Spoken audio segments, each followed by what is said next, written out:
رب العالمين والصلاة والسلام على سيدنا محمد وعلى آله وأصحابه أجمعين ما بعد فإن خير الكلام كلام الله وخير الهدي هدي سيدنا محمد صلى الله عليه وسلم وشر الأمور محدثاتها وكل محدثة بدعة وكل بدعة ضلالة وكل ضلالة في النار. أعوذ بالله من الشيطان الرجيم. بسم الله الرحمن الرحيم. قل متاع الدنيا قليل صدق الله العلي العظيم. اللهم صل على سيدنا محمد وعلى آله وصحبه وسلم.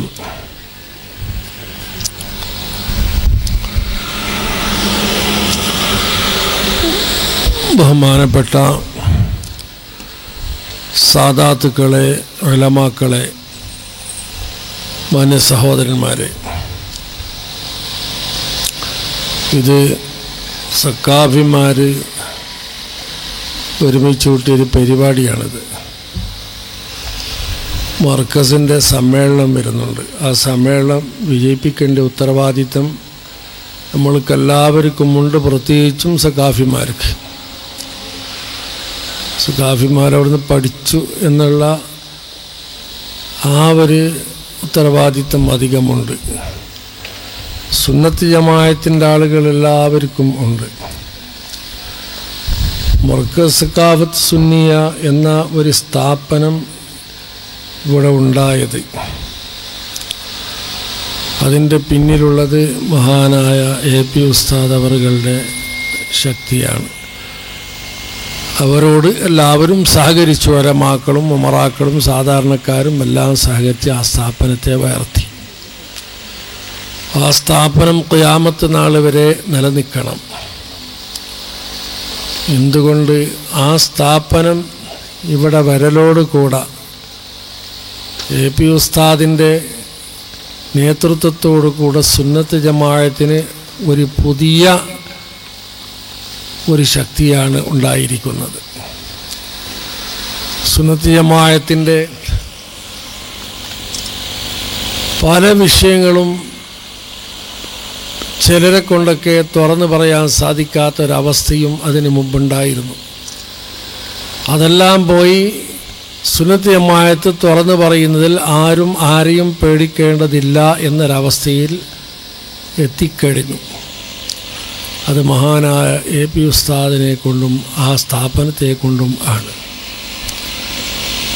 അപ്പോൾ ആ സ്ഥാപനം സുന്നത്ത് ജമാഅത്തിൻ്റെ ഇസ്സത്താണ്. പിന്നെ കേരള, കർണാടക, തമിഴ്നാട്, ആന്ധ്രാപ്രദേശ്, മഹാരാഷ്ട്ര ഇങ്ങനെയൊക്കെ കുറേ സ്റ്റേറ്റുകളായി തിരിച്ചിട്ടുണ്ട്. അത് നമ്മളെ സർക്കാർ ഇവിടെ ഭരിക്കേണ്ട സൗകര്യത്തിന് വേണ്ടിയിട്ടാക്കിയത്.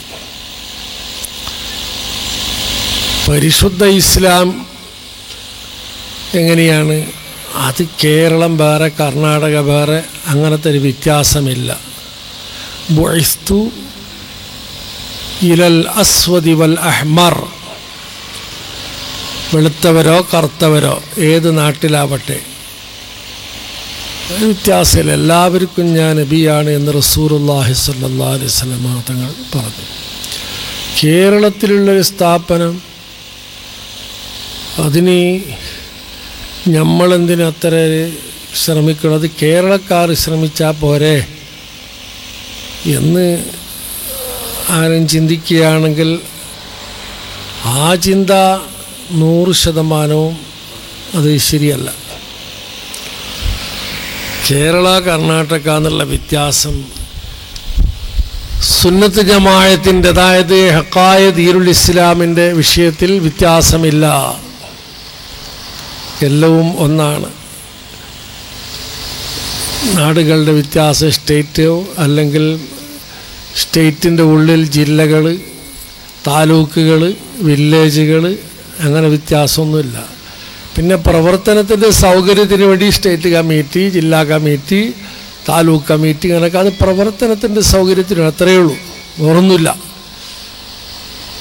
കേന്ദ്ര ഗവൺമെൻറ് ഒന്ന് മതിയാവുമായിരുന്നില്ലേ?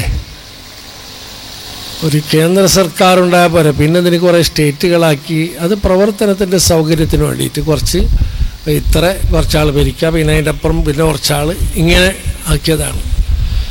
അല്ല, ഇസ്ലാമിൻ്റെ പ്രചരണത്തിൻ്റെ വിഷയത്തിൽ എല്ലാവും ഒരുപോലെയാണ്. ഇസ്ലാമിനെ അതിൻ്റെ യഥാർത്ഥ രീതിയിൽ നമ്മളുടെ മുൻഗാമികൾ അതിനെ പ്രചരിപ്പിച്ചു.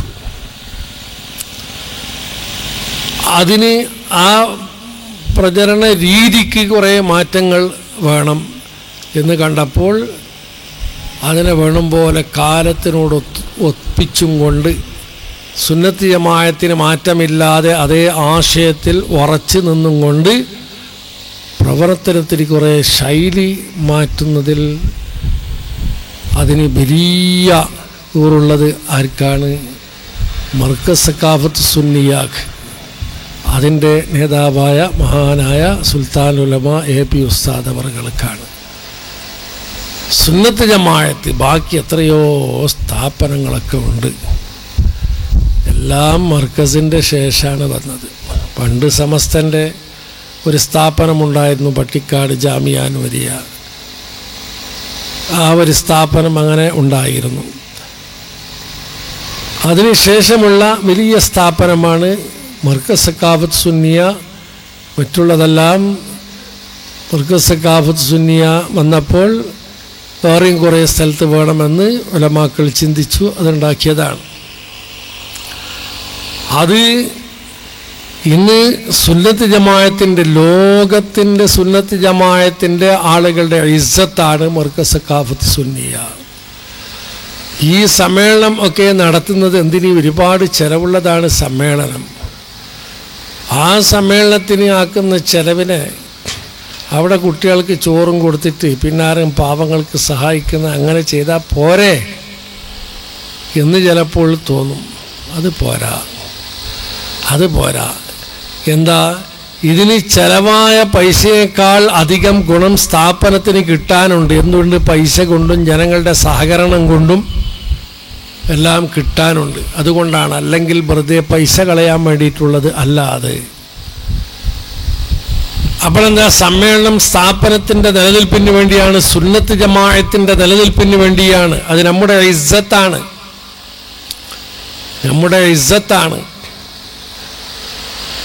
അത് നിലനിർത്താൻ വേണ്ടി നമ്മളെ കൊണ്ടാവുന്നതെല്ലാം ചെയ്യണം. നമ്മളെക്കൊണ്ട് ഏത് വിധത്തിൽ സഹായിക്കാൻ സാധിക്കുന്നു? സമ്മേളനത്തിന് പൈസ ഉണ്ടാക്കി കൊടുത്തിട്ടോ, അങ്ങനെ സമ്മേളനത്തിന് കുറേ ആളുകൾ പോയിട്ട് അത് വിജയിപ്പിക്കുക, അങ്ങനെ എല്ലാവരും പോകണം, സമ്മേളനം വിജയിപ്പിക്കണം. അത് നമ്മൾക്ക് ആഖിറത്തിനുള്ളൊരു സ്വത്താണ് എന്ന് മനസ്സിലാക്കണം. ആരും വിചാരിക്കരുത് നമുക്ക് കർണാടക യാത്ര കഴിഞ്ഞിട്ട് ക്ഷീണം പിടിച്ചു കഴിയുന്നു. അത്ര ഒരു ക്ഷീണം പിടിക്കുന്ന പണ്ടേ നമുക്ക് നടത്താതിരിക്കാൻ എത്ര ഗുണമായിരുന്നു. നല്ല സുഖമായിട്ട് ഇവിടെ ഇരിക്കാൻ വേണ്ടല്ലോ അല്ലേ. ഉഹദ് യുദ്ധം കഴിഞ്ഞിട്ട് നബി സല്ലല്ലാഹു അലൈഹി വസല്ലം തങ്ങളും സഹാബാക്കളും മദീനത്തേക്ക് വന്നിട്ട് ഉഹദിൽ പറ്റിയ മുറിയൊക്കെ ഉണ്ട്, വേദനയൊക്കെ ഉണ്ട്. പിറ്റന്നാൾ സുബഹിക്ക് അള്ളാഹു നബി പറയുന്നു, പോണം. എവിടെ? ശത്രുക്കൾ മക്കയിലേക്ക് തിരിച്ചു പോയിട്ടുണ്ട്, അവർ മടങ്ങി വരേണ്ട ആലോചനയിലാണിപ്പോൾ. നമ്മൾക്ക് പോയി എന്താക്കണം? അവരെ അങ്ങോട്ട് ഓടിക്കണം. അപ്പോൾ കുറേ ആൾക്ക് കൈവേദന, കാലുവേദന, വാളിൻ്റെ മുറി, ഒരു ദിവസം കൊണ്ട മുറി ഒന്നൊന്നുമല്ല, 10, 15, 20 എല്ലാം മുറിയുള്ള ആളുകളുണ്ട്. അള്ളാഹു പറഞ്ഞു, നിങ്ങൾക്ക് വേദന ഉണ്ടെങ്കിൽ അവർക്കും വേദന ഉണ്ട്, പോയിക്കൊള്ളണോ? പോയതന്നെ ക്ഷീണം. ഇന്നലെ ബദർ യുദ്ധം കഴിഞ്ഞ് ക്ഷീണം തന്നിട്ടവരുണ്ടായിരുന്നോ? ക്ഷീണത്തിനിടെ അവർ വിശ്രമിച്ചില്ല. നമ്മൾക്കെല്ലാം വിശ്രമത്തിൻ്റെ ഒരു അവസരമുണ്ട്, അപ്പോൾ നമ്മൾക്ക് വിശ്രമിക്കാം. അള്ളാഹ് അതിന് തൗഫീഖ് ചെയ്യട്ടെ. എങ്ങനെയാണ്? ഇവിടെ ദീനുൽ ഇസ്ലാമിന് വേണ്ടി, സുന്നത്ത് ജമാഅത്തിന് വേണ്ടി വിശ്രമമില്ലാതെ പ്രവർത്തിച്ചാൽ അള്ളാഹു അത് കബൂൽ ചെയ്യണം. കബൂൽ ചെയ്താൽ പിന്നെ അതിൻ്റെ അങ്ങോട്ടെത്തുമ്പോൾ ഖബറിലെത്തിയാലോ മലായിക്കത്ത് വന്ന് ചോദിക്കും നമ്മളോട്, ആ ചോദ്യത്തിന് ഉത്തരം പറയാനുണ്ട്. അല്ലാഹു നല്ല നിലയ്ക്ക് ഉത്തരം പറയുവാൻ തൗഫീഖ് ചെയ്യുമാരാവട്ടെ. അപ്പോഴാണ് മലക്കുകൾ ദ്വാരക്കുന്നത്. നല്ല ഉത്തരം കിട്ടിക്കഴിഞ്ഞാൽ നം കനൗമത്തിൽ അറൂസ്, വിശ്രമിച്ചോളൂ ഏ മനുഷ്യ, നീ വിശ്രമിക്കൂ, നീ ഉറങ്ങൂ. കനൗമത്തിൽ അറൂസ്, ഒരു പുതിയ ആപ്പിളവൻ്റെ റൂമിൽ കിടന്നുറങ്ങും പോലെ വിശ്രമിക്കും പോലെ നീ വിശ്രമിച്ചോ. ലാ യൂഖിലുഹു ഇല്ലാ അഹബ്ബു അഹ്ലിഹി, ഈ വിശ്രമിക്കുന്ന സ്ഥലത്ത് പുതിയ ആപ്പിളെ ഉണർത്തുന്നതാര്? അവനെ ഏറ്റവും ഇഷ്ടമുള്ള ആള്, അല്ലാതെ വേറെ ആരും അവിടെ പോവുകയില്ല. അതേപോലത്തൊരു ഉറക്ക് നീ ഇവിടെ ഉറങ്ങൂ, നീ വിശ്രമിക്കൂ. അതാണ് വിശ്രമത്തിൻ്റെ ലോകം സഹോദരന്മാരെ. ഇവിടെ അധ്വാനത്തിൻ്റെ വീടാണ്. ഇവിടെ അധ്വാനിക്കണം. നമ്മളുടെ തടി കൊണ്ട്, വാക്കുകൊണ്ട്, മനസ്സുകൊണ്ട്, പണം കൊണ്ട്, എല്ലാ നിലക്കും അധ്വാനിച്ചും കൊണ്ട് സുന്നത്ത് ജമാഅത്തിനെ നമ്മൾ ശക്തിപ്പെടുത്തുക.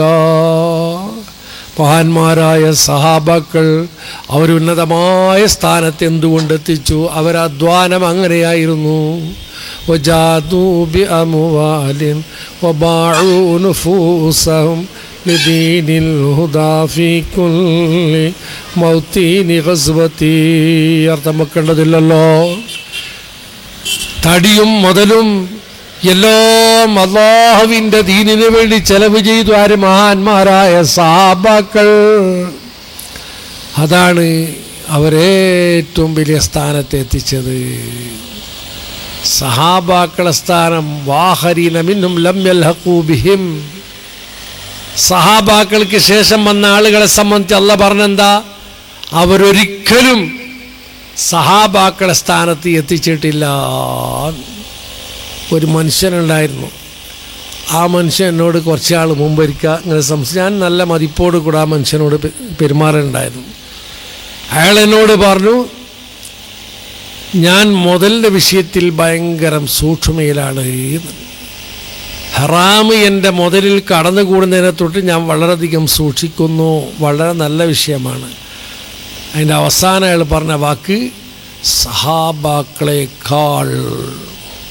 അല്ലാഹ്, അതോടുകൂടി അയാൾ പറഞ്ഞ ആ വാക്കിലുള്ള സന്തോഷമൊക്കെ എൻ്റെ മനസ്സിൽ നിന്ന് തകർന്നു. അദ്ദേഹത്തിനുള്ള എല്ലാ മതിപ്പും എൻ്റെ ഹൃദയത്തിൽ നിന്ന് പോയി. എന്താ?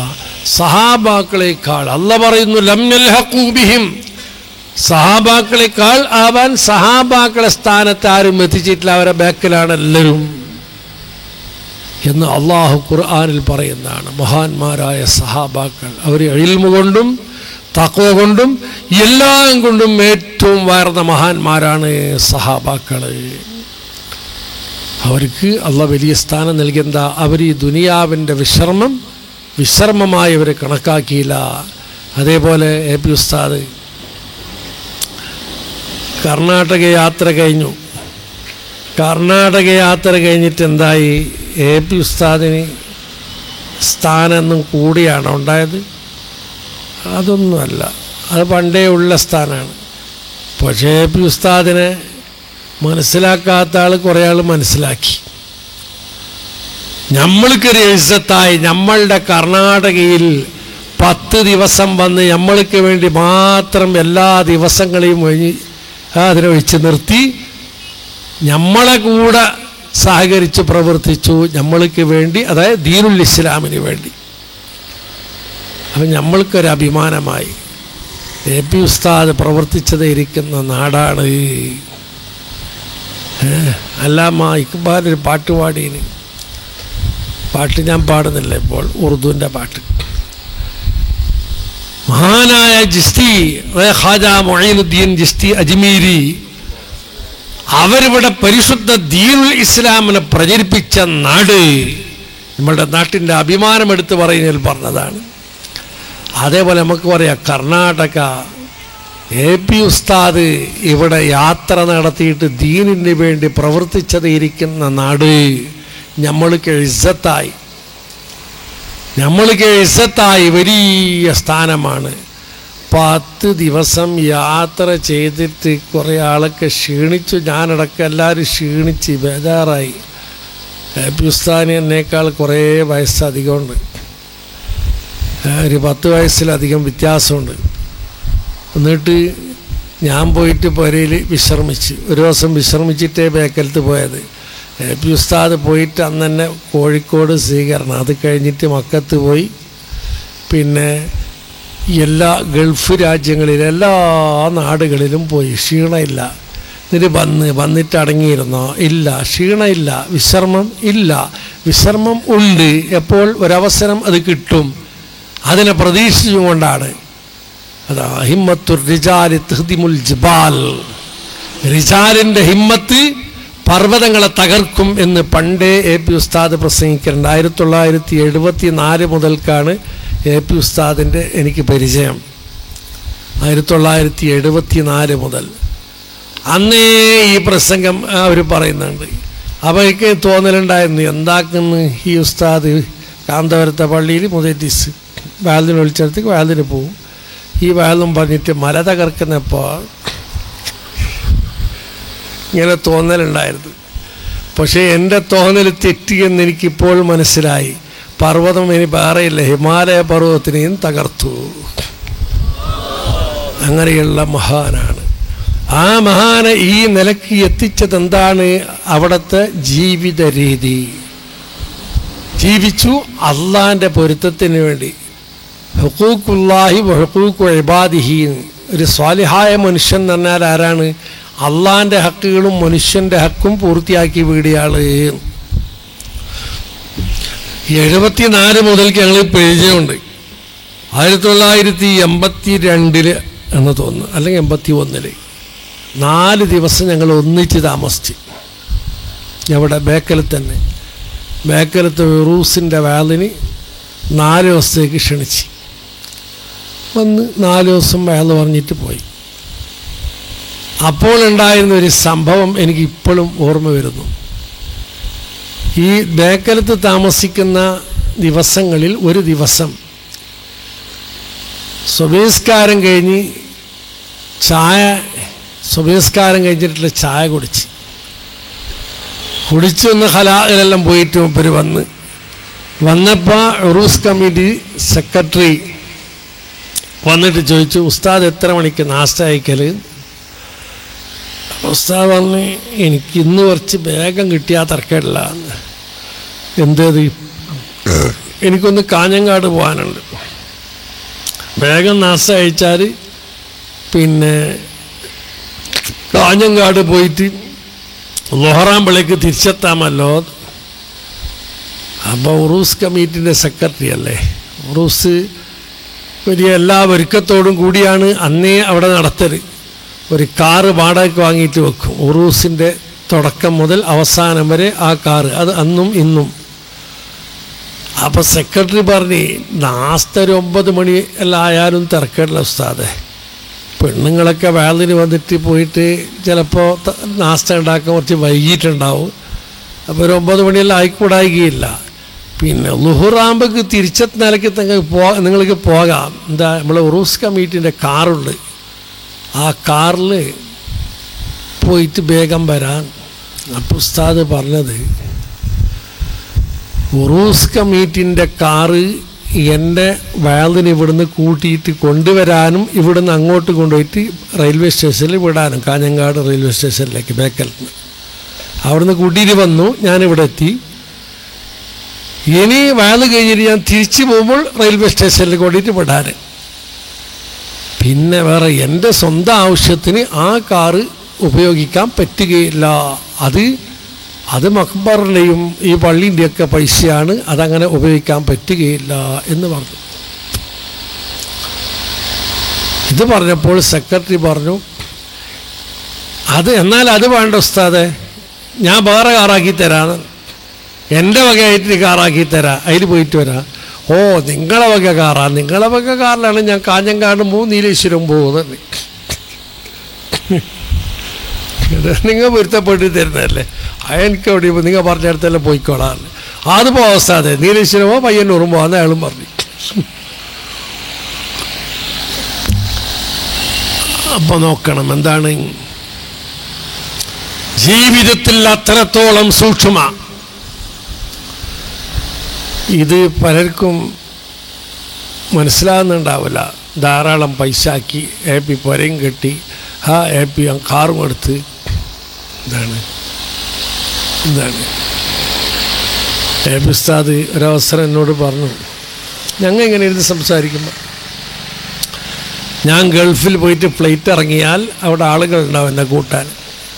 ആരെങ്കിലും സുഹൃത്തുക്കളുടെ കാറിലായിരിക്കും ഞാൻ പോകും. ആരെങ്കിലും സുഹൃത്തുക്കളുടെ ഭക്ഷണമാണ്.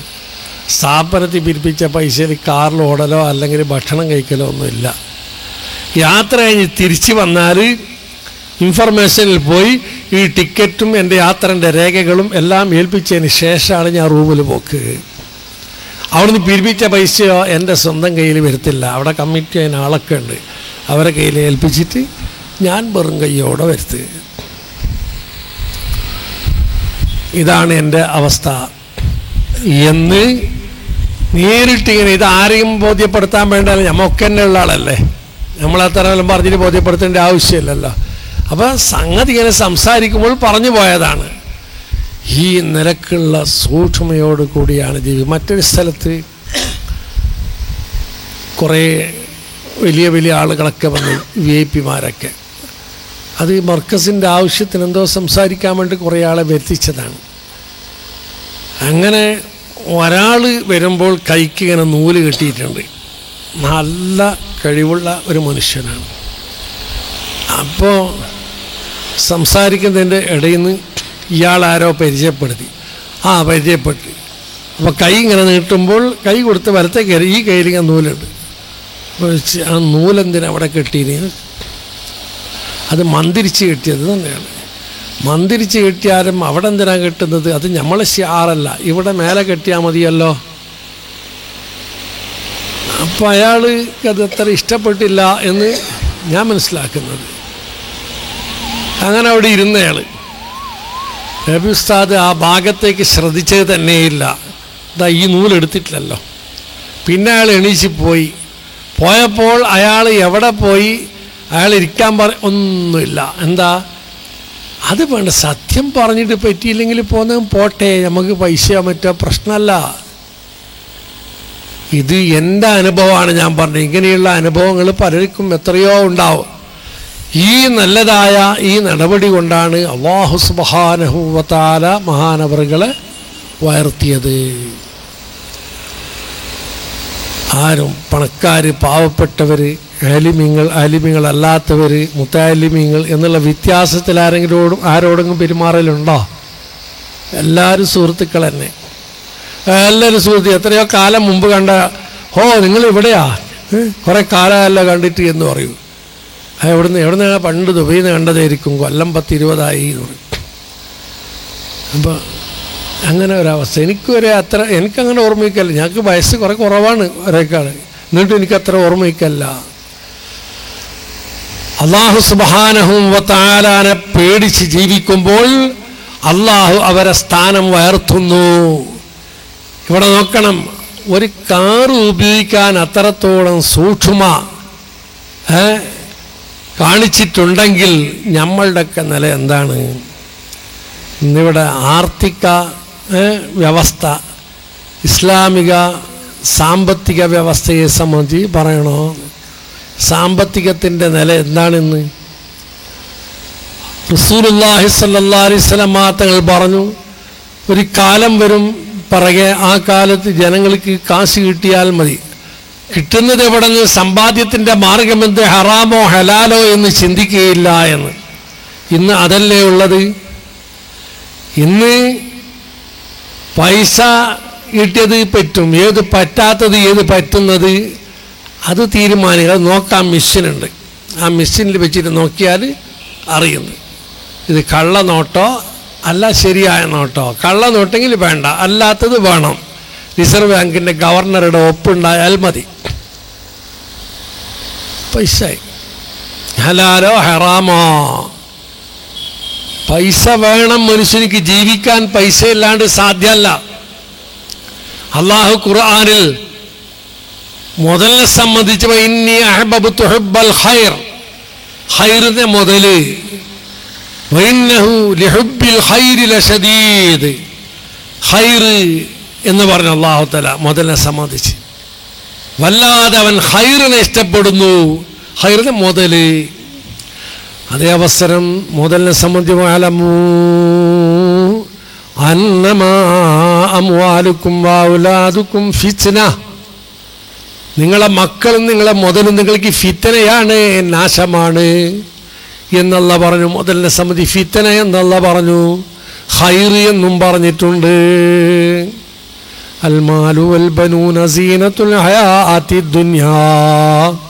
ദുനിയാവിൽ ജീവിക്കുമ്പോൾ മക്കളും മുതലും എന്താണ്? ഭംഗിയല്ലേ. പൈസ ഇല്ലെങ്കിൽ ഭംഗി പോയി, മക്കളില്ലെങ്കിലും അങ്ങനെ തന്നെ. വല്ലാതെ ബേജാറ്. മരിച്ചാൽ കണ്ണോക്കിന് വാന എവിടെ പോണ്ടത്? മക്കളില്ലല്ലോ അയാൾക്ക്, എവിടെ പോണ്ടത്? ഞാനൊരു സ്ഥലത്ത് പോയി കുറച്ച് മാസങ്ങൾക്ക് മുമ്പ്. അയാൾ മരിച്ച് രോഗിയായിട്ട് അങ്ങനെ കിടപ്പിലായിരുന്നു, പെണ്ണ് കിട്ടിയിട്ടില്ല.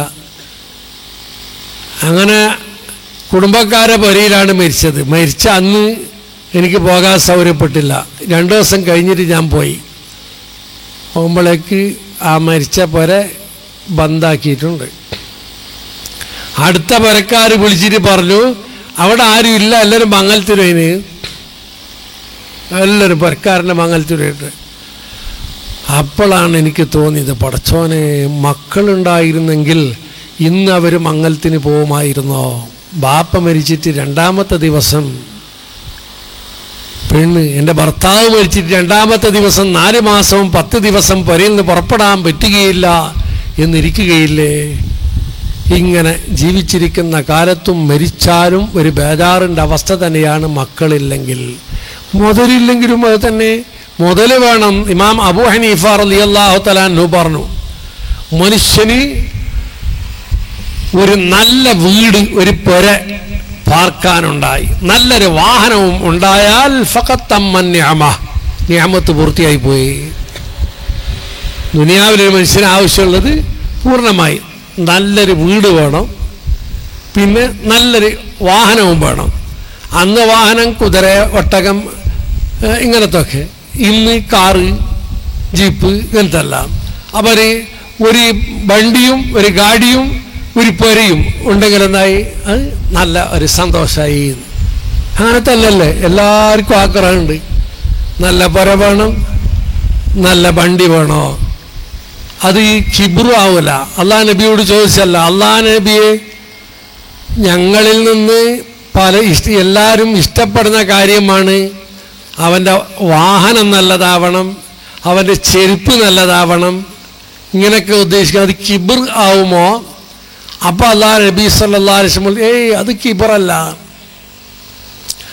നല്ല വാഹനം വേണം, നല്ല ചെരുപ്പ് വേണം, നല്ല ഡ്രസ്സ് വേണം, നല്ല വീട് വേണം, അതൊന്നും കിബ്റല്ല. കിബ്ർ എന്ന് പറഞ്ഞാൽ എന്താണ്?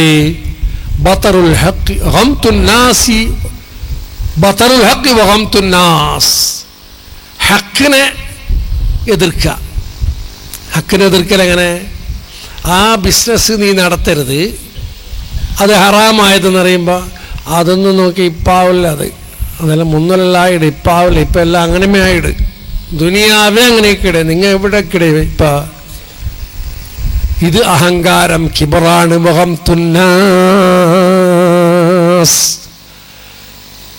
ജനങ്ങളെ നിസ്സാരപ്പെടുത്തുക. ഞാനേ വലിയവൻ, വേറാരും ഒന്നിനും കൊള്ളരുതാത്തവരാണ്. ഇങ്ങനെ ജനങ്ങളെ നിസ്സാരപ്പെടുത്തലും സത്യത്തെ തള്ളിക്കളയലും, ഇതാണ് കിബ്ർ. നല്ല വാഹനം വേണം, നല്ല വീട് വേണം, അത് കിബ്റാവൂല. എപ്പോഴാണ് നല്ല വാഹനവും നല്ല വീടും വേണ്ടത്? അതിലൊരു ചുറ്റുപാട് ഹലാലിൽ നിന്ന് ഒത്തു കിട്ടിയാൽ. ഹറാമായിട്ട് അത് വേണ്ട.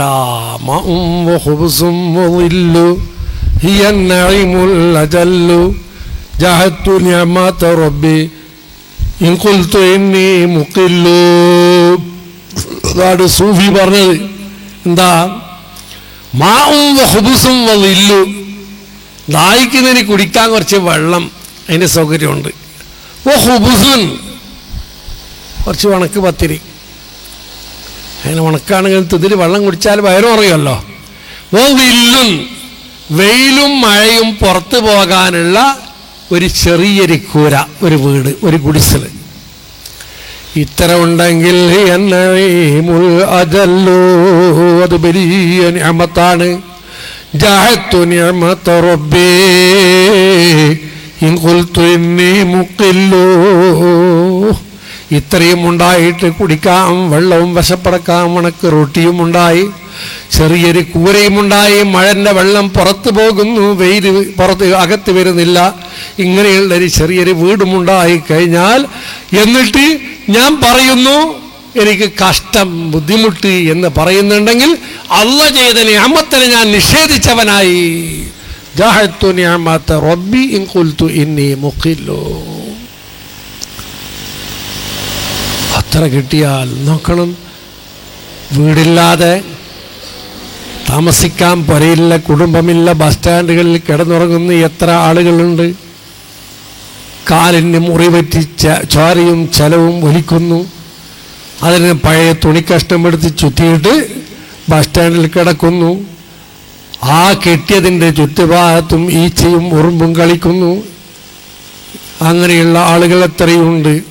നമ്മൾക്ക് ചെറിയൊരു പുരയും ചെറിയ സൗകര്യവും ഉണ്ടെങ്കിൽ പുരയുണ്ടല്ലോ സന്തോഷം, ഭാര്യയുണ്ടല്ലോ സന്തോഷം, മക്കളുണ്ടല്ലോ സന്തോഷം.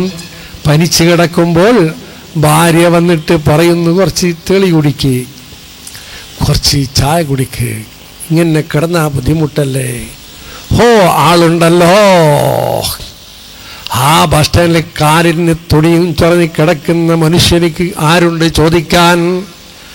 വിശന്ന് ദാഹിച്ച് വേദന സഹിക്കാൻ കഴിയാതെയാകുമ്പോൾ അതിലൂടെ പോകുന്ന ആള് നേരെ കൈ നീട്ടിയാലോ? അത് കൂട്ടാക്കുന്നവരെത്രയുണ്ട്? കൂട്ടാക്കുന്ന വേണ്ട, പറയുന്ന ആളെത്രയുണ്ട്? ഇതേ പണി എല്ലാ ദിവസവും ഇങ്ങനെ തന്നെ കുറെ ആളെ കാണുന്നത്, എന്നിട്ട് അവരെ നിസ്സാരപ്പെടുത്തുന്ന ആളുകൾ എത്രയുണ്ട്?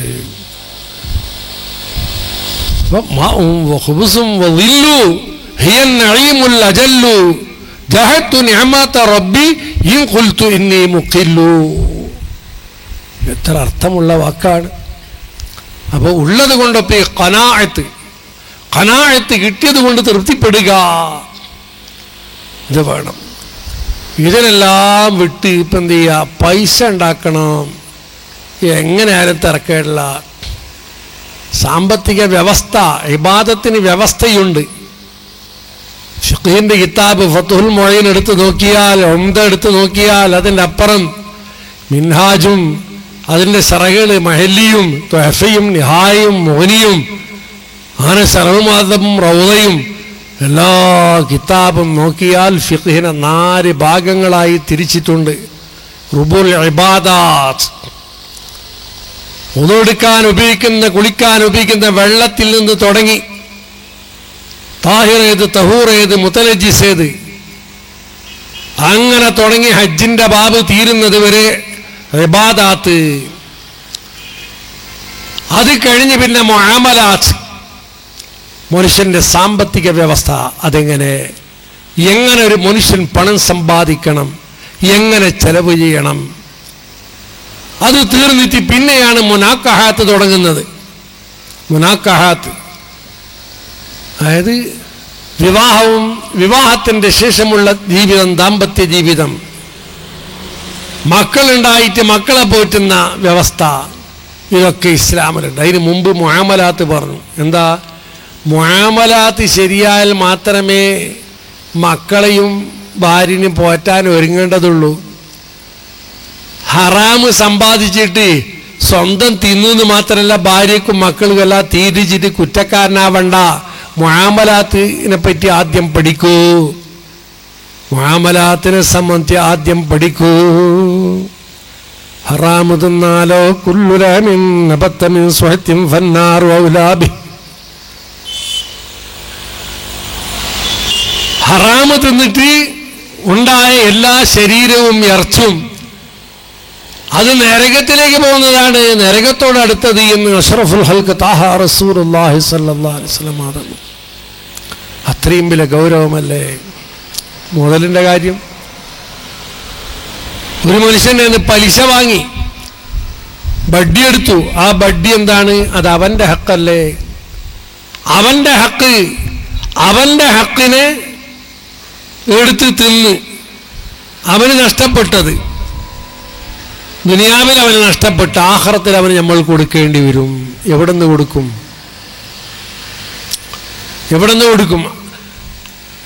അള്ളാഹിനോട് തൗബ ചെയ്ത് മടങ്ങിയാൽ അത് അള്ളാഹ് പൊറുക്കുകയില്ല. അവൻ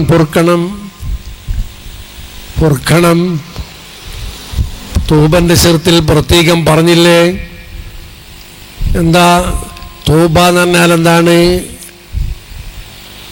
ഖേദിക്കുക, ചെയ്തതിനെല്ലാം ഖേദിക്കുക, തെറ്റിൽ നിന്ന് പിന്മാറുക, ഒഴിഞ്ഞിക്കുക. മുക്കലിതാപം ഭിന്നതാമത്തി മുക്കലിഹാന്നാണ്.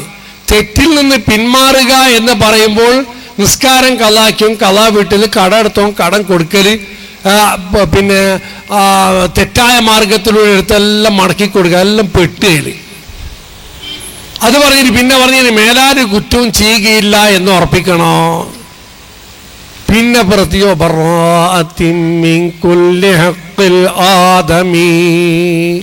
മനുഷ്യന്റെ ഹക്കിനെ തൊട്ട് ഒഴിവാവണം. അത് നേരത്തെ പറഞ്ഞതിൽ പെട്ടല്ലോ. മുക്കലിഹാൻ എന്ന് പറഞ്ഞ് പെട്ടെങ്കിൽ പിന്നെ എന്തിന് രണ്ടാമതൊരിക്കൽ പറഞ്ഞത്? അത് പ്രത്യേകം വളരെ ഗൗരവമുള്ളതാണ്. ഹക്കിന്റെ ഉടമ പൊരുത്തപ്പെട്ടാൽ മാത്രമേ അള്ളാഹുവിന്റെ തൗബ സ്വീകരിക്കുകയുള്ളൂ. റമളാൻ മാസത്തിന്റെ നോമ്പ് മാറ്റാല് ഈമാനം വഅ്തിസാബൻ നോമ്പ് മാറ്റ ഗുഫിറ ലഹു മാ തഖദ്ദമ മിൻ ദംബിഹി, അവന്റെ മുന്തിയും പിന്നിയും ദോഷങ്ങൾ പൊറുക്കപ്പെടൂ എന്ന് പറഞ്ഞു. അതേപോലെ പള്ളിക്ക് നടന്നു പോയാൽ കുറ്റം പൊറുക്കപ്പെടും. ഈ പറഞ്ഞതെല്ലാം ചെറുദോഷങ്ങളാണ്, ബന്ധോഷമല്ല. ഹജ്ജിന്റെ അവസരം എല്ലാ ദോഷവും പൊറുക്കപ്പെടും. അറഫയിലും മറ്റും ദ്വാരക്കുമ്പോൾ മനുഷ്യന്റെ ഹക്ക് പൊറുക്കുകയില്ല. അത് അവനോട് പൊരുത്തപ്പെടിച്ചിട്ട് തന്നെ വേണം, അല്ലെങ്കിൽ കൊടുത്തു തീർത്തിട്ട് വേണം. പൊറുക്കൂല. കള്ളു കുടിച്ചിട്ട് അവൻ തൗബ ചെയ്ത് മടങ്ങിയാൽ അള്ളാഹിനോട് പറഞ്ഞാൽ മതി, വേറൊരാളോട് പറയേണ്ടതില്ല. വിചാരത്തിൻ്റെ കുറ്റം അത് അള്ളാഹിനോട് തൗബ ചെയ്ത് മടങ്ങിയാൽ മതി. പക്ഷെ ഈ ഹക്ക് എന്നുള്ളത് അത് അള്ളാഹ് ഒരിക്കലും പൊറുക്കുന്നതല്ല. ഹറാമ് കലരുന്നതിനെ വളരെയധികം ശ്രദ്ധിക്കേണ്ടതാണ്. ബഹുമാനപ്പെട്ട ഇമാം ബുഖാരി റളിയല്ലാഹു തആല അൻഹു, സഹീഹുൽ ബുഖാരിന്റെ ആള് ഇമാം മുഹമ്മദ് ബിൻ ഇസ്മായിൽ ബുഖാരി റളിയല്ലാഹു തആല അൻഹു, അവരുടെ ബാപ്പ മുഹമ്മദ് ബിൻ ഇസ്മായിൽ എന്നവര്, അവർ വഫാത്താവുന്നതിന് മുമ്പ് പറഞ്ഞെന്താ? പെരുത്തി മുതലുണ്ടായിരുന്നവർക്ക് എൻ്റെ ഇത്രയും അധികം മുതലിൽ ഒരു ദിർഹം ശുബഹത്തിന്റെ മുതലില്ല, അത് ഉറപ്പാണ്. ശുബഹത്ത് തന്നെ എന്താ? ഹലാലോ ഹറാമും കലർന്നത്. തനി ഹറാമല്ല, കുറച്ച് ഹലാലാണോ ഹറാമാണോ സംശയം വന്നാലും വരെ അത് ശുബഹത്തായിപ്പോയി. ആ സംശയത്തിന്റെ മുതൽ വരെ ഇല്ല. എൻ്റെ മുതൽ മുഴുവൻ ഹലാല് മാത്രമാണ് എന്ന് ബഹുമാനപ്പെട്ട മുഹമ്മദ് ബിൻ ഇസ്മായിൽ ബുഖാരി റളിയല്ലാഹു തആല അൻഹു, ബുഖാരി ഇമാമിന്റെ ബാപ്പ പറഞ്ഞു.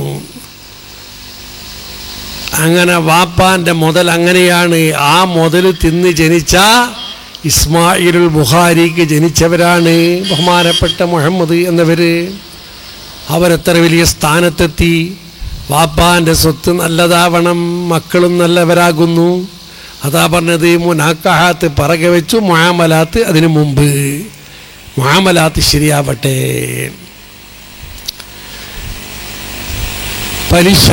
പലിശന്റെ ലോകം എന്ന് മുതൽ ജനങ്ങളെ വിളിക്കുന്നു, വാ വാ വാ എന്നൊരു പുരക്ക് വരുന്നുണ്ടല്ലോ ആള്. പൈസ അടക്ക്, LICന്റെ മെമ്പറാവ്, അതാവ് ഇതാവ് എന്നിട്ട് ഇങ്ങനെ വിളിക്കുന്നു. ഞങ്ങൾ തരുന്ന വട്ടിയല്ല, പിന്നെ അത് ലാഭം തരുന്നത്, അല്ലെങ്കിൽ ഇൻട്രസ്റ്റ്. എന്ത് പറഞ്ഞാലും സാധനം ഒന്ന് തന്നെ. അത് സാധനം ഒന്ന് തന്നെ, വേറെ വേറെ അല്ല, ഒരേ സാധനമാണ്. പേരെന്താവട്ടെ, പലിശ തന്നെയാണ്. LICക്ക് ലൈഫ് ഇൻഷുറൻസിന് ആളെ കൂട്ടാൻ വേണ്ടിയിട്ട് വീടാന്തരം ആളുകൾ ഇങ്ങനെ വന്നും കൊണ്ടുണ്ട്. പൈസ കൊടുക്കുക. കൊടുത്ത പൈസ മാത്രമാണോ കിട്ടുന്നത്? കുറേ അധികം കിട്ടുന്നു. ആ കിട്ടുന്നതൊക്കെ എന്താണ്? അത് ബഡ്ഡി, പലിശയാണ്, റിബയാണ്. അല്ലദീന യഅ്കുലൂന റിബ ലാ യഅ്കുലൂന ഇല്ലാ കമാ യഖൂമുൽ ലദീ യതഖബ്ബതുഹു ശൈത്താനു മിനൽ മസ്. അല്ലദീന യഅ്കുലൂന റിബ, പലിശ ബഡ്ഡി തിന്നുന്നവര്. തിന്നാന്ന് പറഞ്ഞാൽ ഞാൻ തിന്നിട്ടില്ല, പിന്നെ ഞാൻ പാൻസ് എടുത്തതാണ് അല്ലെങ്കിൽ ബൈക്ക് എടുത്തത് ബഡ്ഡിൻ്റെ, തിന്നിട്ടില്ല. തിന്നാന്ന് പറഞ്ഞാൽ ഉപയോഗിക്കാന്നുള്ള അർത്ഥത്തിന്. നമ്മൾ സാധാരണ അങ്ങനെ പറയലില്ലേ? ഒരാളൊരു 10 ഏക്കർ ഭൂമി വേറൊരാൾ എന്തോ തന്ത്രത്തിലൊരു പിടിച്ചെടുത്ത്. അപ്പം ആദ്യത്തെ ഭൂമിൻ്റെ ഉടമസ്ഥൻ പറയും, എൻ്റെ 10 ഏക്കർ ഭൂമിനെ ഒന്ന് തിന്ന്. അപ്പോൾ ഒരാൾ ഇതിന് ചൂട് കൊടുത്ത്, യാ പടച്ചോനെ 10 ഏക്കർ ഭൂമിനെ തിന്നതാ, അപ്പം 10 സെൻസ് സ്ഥലമായാലും എന്താവും? അതിങ്ങനെ തൊണ്ട തട്ടാതെ വിഴുങ്ങിക്കളയും. ആള് ഭയങ്കരം. ഭൂമി തിന്നവനെ കാണാൻ എനിക്ക് എത്ര തടിയുണ്ട. ഭൂമി തിന്നു എന്നല്ല, തിന്നലല്ല, പിന്നെ അത് ഉപയോഗിച്ചു. ഇങ്ങനെ ഭൂമി വാങ്ങിയിട്ട് ആ ഭൂമിയിൽ കിട്ടുന്ന വരുമാനം തിന്നുകയോ കുടിക്കുകയോ ഉടുക്കുകയോ അതിൻ്റെ മരുന്ന് വാങ്ങുകയോ വാഹനം വാങ്ങുകയോ പുര കെട്ടുകയോ ഏത് നിലക്കാവട്ടെ പലിശ ഉപയോഗിച്ചവനല്ലദീന യഅ്കുലൂന റിബ, പലിശ ഉപയോഗിക്കുന്നവര് ലാ യഖൂമൂൻ, അവർ നാളെ മഹ്ശറയിൽ ഖബറിൽ നിന്ന് എണീച്ച് വരികയില്ല. ഇല്ലാ കമാ യഖൂമുൽ ലദീ യതഖബ്ബതുഹു ശൈത്താൻ, ശൈത്താൻ തള്ളിയിടുന്നവൻ എണിച്ചിരിക്കും പോലെ. ശൈത്താൻ കൂടിയിട്ട് വീകലുണ്ടല്ലോ, അതുപോലെ വീകലും എണിക്കലും. എന്തേ കാരണം? മിനൽ മസ്സി, മസ്സര് ഭ്രാന്ത്, അവന് ഭ്രാന്തായിട്ടുണ്ട്. ആരെ എതിരിലാണിത് വരുന്നത്?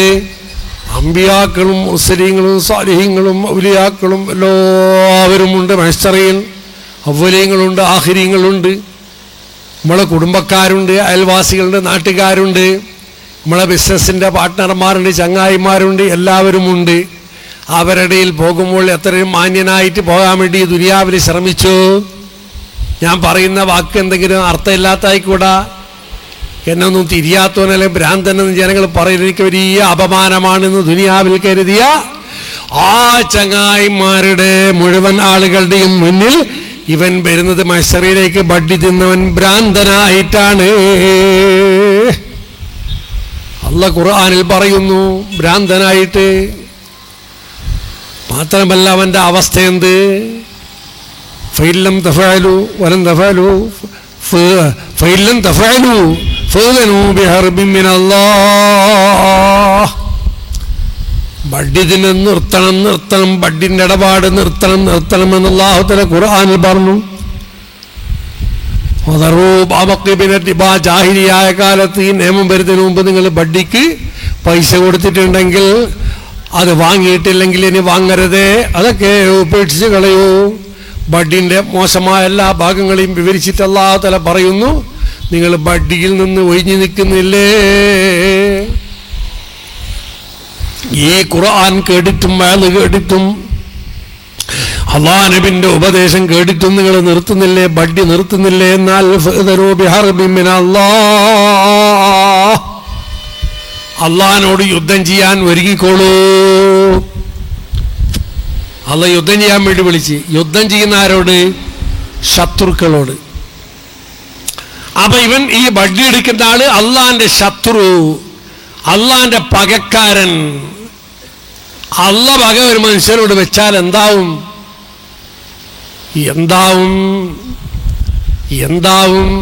വഇദാ ബഗദല്ലാഹു അബ്ദൻ ദഅ ജബ്രീല ഫയഖൂലു ഇന്നി ഉബ്ഗിദു ഫുലാനൻ ഫഅബ്ഗിദുഹു ഫയുബ്ഗിദുഹു ജിബ്രീലു. അങ്ങനെ ഹദീസ് തുടർന്നു പോകുന്നു. അല്ലാഹു തആല ദേഷ്യപ്പെട്ട അള്ളാഹിന്റെ മലായികത്തിന്റെ ദേഷ്യം അവന്, മുഅ്മിനീങ്ങളുടെ സർവ്വ സാലിഹീങ്ങളുടെയും ദേഷ്യം അവനിക്കുണ്ട്. ഭൂമിയിൽ അവനിക്ക് ദേഷ്യമാണ്. ഭൂമിയിൽ ദേഷ്യം പുല്ലുകളും മരങ്ങളും കല്ലും മണ്ണും എല്ലാം ഇവനെ ശപിക്കുന്നു. അള്ളാഹിന്റെ ശത്രുവാണ് പലിശ തിന്നുന്നവൻ. എത്ര കടുപ്പമാണ്. ലഅനല്ലാഹു ആകില റിബാ വമൂകിലഹു വകാതിബഹു വശാഹിദൈഹി. പലിശ തിന്നുന്ന ആള്, അങ്ങനെ പലിശ എടുക്കുന്ന ആളെയും കൊടുക്കുന്ന ആളെയും അത് എഴുതുന്ന ആളെയും അതിന് സാക്ഷി നിൽക്കുന്ന ആളെയും അല്ലാഹു തആല ലഅനത്ത് ചെയ്തിട്ടുണ്ട്. അല്ലാഹുവിൻ്റെ നബി സല്ലല്ലാഹു അലൈഹി വസല്ലം തങ്ങൾ പറഞ്ഞു, ഇത് മഹാപാപമാണ്, ബന്ധോഷമാണ്.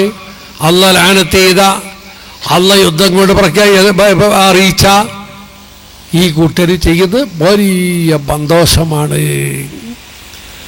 മാത്രമല്ല അല്ലാഹു നബി പറയുന്നു, ദിർഹം റിബൻ അശദ്ദു മിൻ 36 സിന്യ. ഒരു ദിർഹം എന്ന് എത്ര? നമ്മളെ 25 പൈസന്റെ കോയിൻ ഉണ്ടായിരുന്നില്ലേ, അത്രയ്ക്കുള്ളൊരു വെള്ളിൻ്റെ നാണയമാണ്. 3 ഗ്രാം വെള്ളിയുള്ളൊരു നാണയം. ഒരു ദിർഹം ഏറ്റവും ചുരുങ്ങിയത് എന്ന അർത്ഥത്തിന് പോലെ കുറച്ച് എങ്കിലും വഡ്ഡി എടുത്താൽ ആ ഒരു ദിർഹമിൻ്റെ വഡ്ഡി 36 വട്ടം സിന ചെയ്യുന്നതിനേക്കാൾ കടുപ്പമാണത്. മറ്റൊരു ഹദീസിൽ ദിർഹമു റിബൻ അശദ്ദു മിൻ സിന്യത്തിൻ ബിഉമ്മിഹി.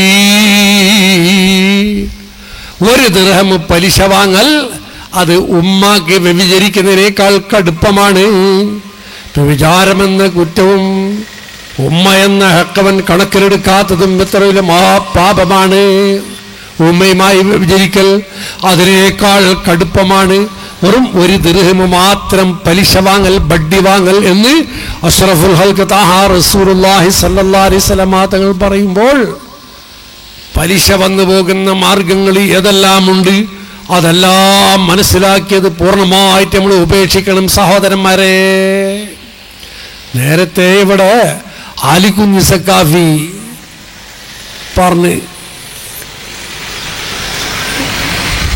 1,00,000 ഉറുപ്പ്യ കൊടുത്താൽ, ഏതെങ്കിലും ബിസിനസ്സുകാരൻ്റെ കയ്യിൽ കൊടുത്താൽ മാസത്തിന് എത്ര? 9,000. എത്ര കിട്ടുന്നു? എത്രയോ 1000. 1,00,000 കൊടുത്താൽ 9,000 കിട്ടും. അത് എല്ലാ മാസവും ഇങ്ങനെ കിട്ടിക്കൊണ്ടിരിക്കും. തള്ളി വേണ്ട മോനെ, വെള്ളിയാലിവിടെ കൊണ്ടുവരും. കുട്ടികൾ പറയണ്ട.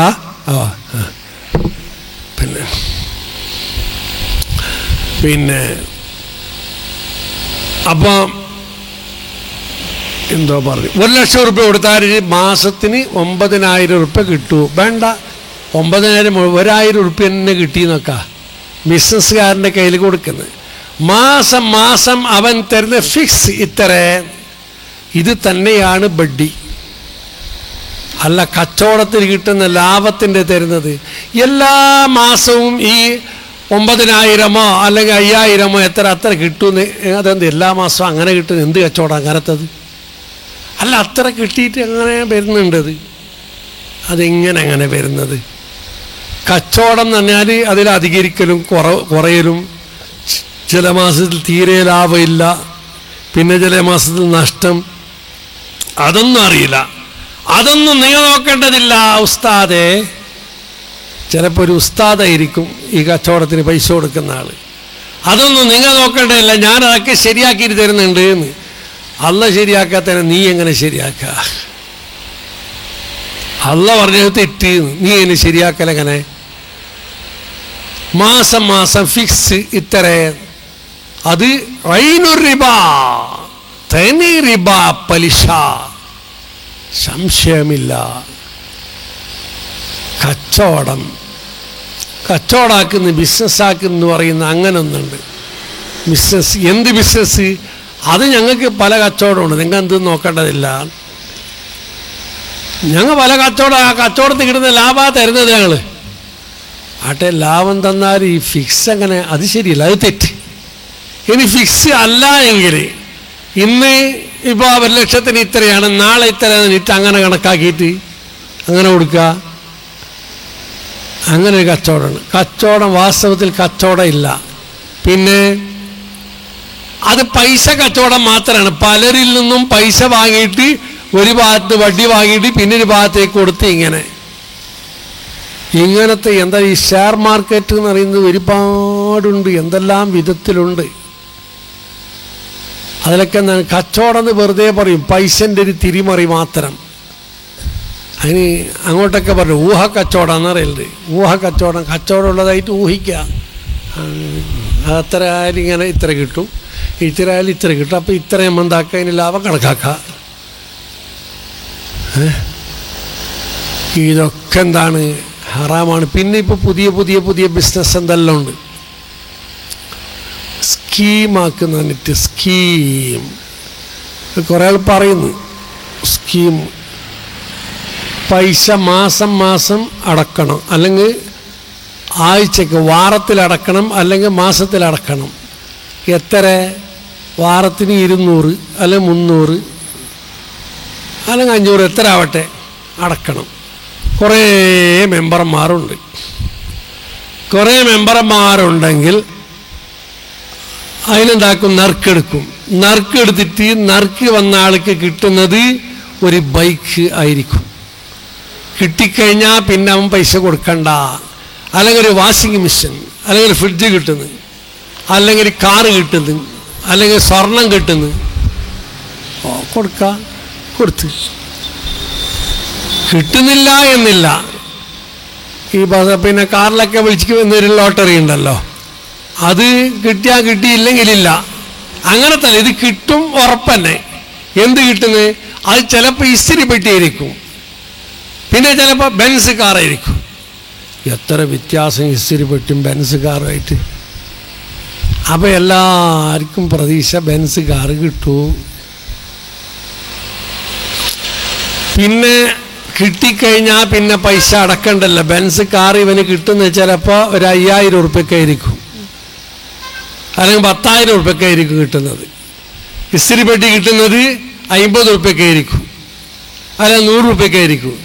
പിന്നെ ഒരാൾക്ക് കിട്ടുന്നത് അവൻ എത്ര അതിൻ്റെ വിലയുണ്ട്, 1000 2000 അതെല്ലാം പൂർത്തിയായതിന് ശേഷം. ഈ കച്ചവടം എന്താണ്?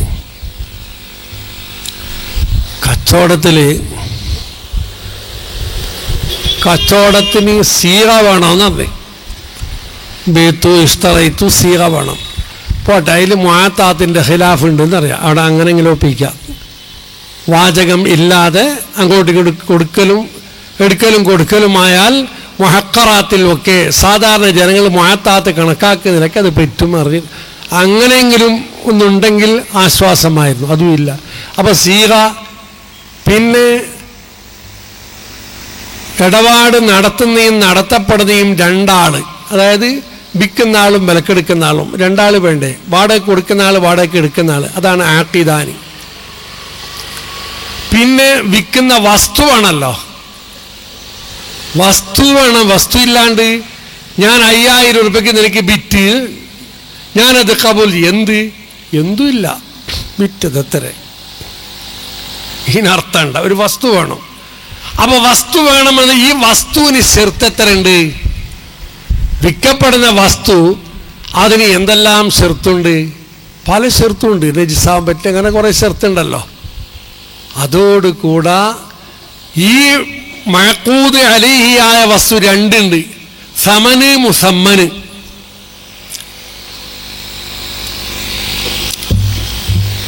സമന് മുസമ്മന് എന്ന് പറഞ്ഞാൽ സമന് വില, മുസമ്മന് എന്ന് പറഞ്ഞാൽ വില കെട്ടപ്പെടുന്ന വസ്തു. ഒരാൾ ഒരു പോത്തിനെ വിൽക്കുന്നുണ്ടെങ്കിൽ എത്രയ്ക്ക് വിൽക്കുന്ന പോത്ത്? 10,000 ഉറുപ്പ്യക്ക്. ഈ 10,000 ഉറുപ്പ്യ സമനാണ് പോത്ത് മുസമ്മന്. അതായത് 2 ഒരു ഭാഗത്ത് നഖദൈൻ നാണയം ഉണ്ടെങ്കിൽ, നാണയം സ്വർണം വെള്ളി അല്ലെങ്കിൽ അതിൻ്റെ സ്ഥാനത്തേക്ക് നമ്മളെ പൈസ, ഒരു ഭാഗത്ത് പൈസ ഉണ്ട്, ആ പൈസ എന്താണ്? സമന്, വസ്തു മുസമ്മന്. ഇനി അങ്ങനല്ല വിൽക്കുന്നത്. പിന്നെ ഒരു വസ്തു വിൽക്കുന്നത് എങ്ങനെ? ഒരു 5000 തേങ്ങ, അതിന് പകരം കിട്ടുന്ന എന്തെന്ന്? ഒരു പോത്ത്. ഇതിൽ നാണയം ഇല്ല, പൈസ ഇല്ല, ഒന്ന് സമന് ഒന്ന് മുസമ്മന്. ഇവിടെ എന്താക്കുക? ഇപ്പം പോത്ത വില അല്ല തേങ്ങയാ?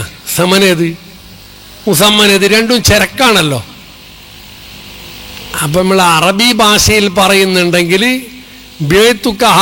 ബിക്കഥ എന്ന് പറയും. ബാ കടന്നത് സമന്, മറ്റേത് മുസമ്മന് എന്നാണ് അറബി ഭാഷയിൽ പറയുമ്പോൾ അതിൻ്റെ കായിക. ഇനി അതേ അർത്ഥത്തിന് പറയുമ്പോൾ ഈ പോത്തിനെ 1000 തേങ്ങയ്ക്ക് പകരം വിറ്റുന്ന തേങ്ങ എന്തായി? സമനായി, പോത്ത് മുസമ്മനായി. എന്താവട്ടെ, കൊടുക്കുന്ന വിലയും വസ്തുവും അത് ബായിനിക്കും മുഷ്തരിക്കും, വിൽക്കുന്ന ആൾക്കും വിലക്കെടുക്കുന്ന ആൾക്കും അറിയപ്പെട്ട വസ്തുവാവണം. എങ്ങനെ അറിയപ്പെടണം? എണ്ണാൻ പറ്റുന്നത് എണ്ണീറ്ററിയണം, തൂക്കാൻ പറ്റുന്നത് തൂക്കിയിട്ടറിയണം, അളക്കാൻ പറ്റുന്നത് അളന്നിട്ടറിയണം. പണ്ടൊക്കെ അങ്ങനെ അരി, ഉപ്പ്, പയറ്, വേള ഇതൊക്കെ അളന്നിട്ട് വിൽക്കലായിരുന്നു. ഇപ്പം എല്ലാം തൂക്കിയിട്ട്. ആട്ടെ, തൂക്കിയിട്ടെങ്കിലും അറിയണം. ഇനി ഭൂമി വിൽക്കുന്നു, ഭൂമി വിൽക്കുമ്പോൾ അതും അളക്കണം. തുണി വിൽക്കുന്നു, അത് അളക്കണം. എത്ര അതിലുണ്ട്, എത്ര അതിലുണ്ട്, എത്ര മീറ്റർ തുണിയുണ്ട്, ഏത് തരത്തിലുള്ള തുണി അതറിയണം. ഭൂമി വിൽക്കുമ്പോൾ ഏത് തരത്തിലുള്ള ഭൂമി, ഏത് തരത്തിലുള്ള ഭൂമി. 10 സെന്റ് ജാഗ നിനക്കെന്താക്കി, ഞാൻ 10 ലക്ഷത്തിന് വിറ്റ്. ഭൂമി നോക്കണം, രണ്ടാളും കാണണം ഭൂമിനെ. ബിൽഡിങ് വിൽക്കുന്നു, ബിൽഡിങ്ങിനെ കാണണം. പശുവിനെ വിൽക്കുന്നു, പശുവിനെ കാണണം, പോത്തിനെ കാണണം, ആടിനെ കാണണം. രണ്ടാളും അറിയണം വസ്തു ഏത് എന്ന് അറിയണം. ഈ സ്കീമാക്കുമ്പോഴേക്ക് നീ തരുന്ന പൈസ എത്ര, അത് എത്ര തരുമെന്ന് എനിക്കിപ്പോൾ അറിയില്ല. അത് ചിലപ്പോൾ 200 രൂപയിൽ തന്നെ സ്റ്റോപ്പാവൂ, മതിയാവും. ചിലപ്പോൾ 400 വേണ്ടി വരും. കിട്ടുന്ന വസ്തു എന്ത്? കിട്ടുന്നത് ചിലപ്പോൾ വാഷിംഗ് മെഷീനായിരിക്കും, അല്ലെങ്കിൽ വലിയൊരു ഗോഡ്രേജ് കപ്പാട്ടായിരിക്കും കിട്ടുന്നത്, അല്ലെങ്കിൽ സോഫ സെറ്റായിരിക്കും കിട്ടുന്നത്. ഏത് തന്നെ കണക്കില്ല. ഈ സഹിഹാകുമോ സഹോദരന്മാരെ? വിൽക്കപ്പെടുന്ന വസ്തുവും വിൽക്കുന്ന വസ്തുവും അത് എത്രയാണ്, എന്താണ് എന്ന് അറിയണം. അറിയാത്ത കച്ചവടം, ഈ കച്ചവടം എന്താണ്? ബാത്തിലാണ്.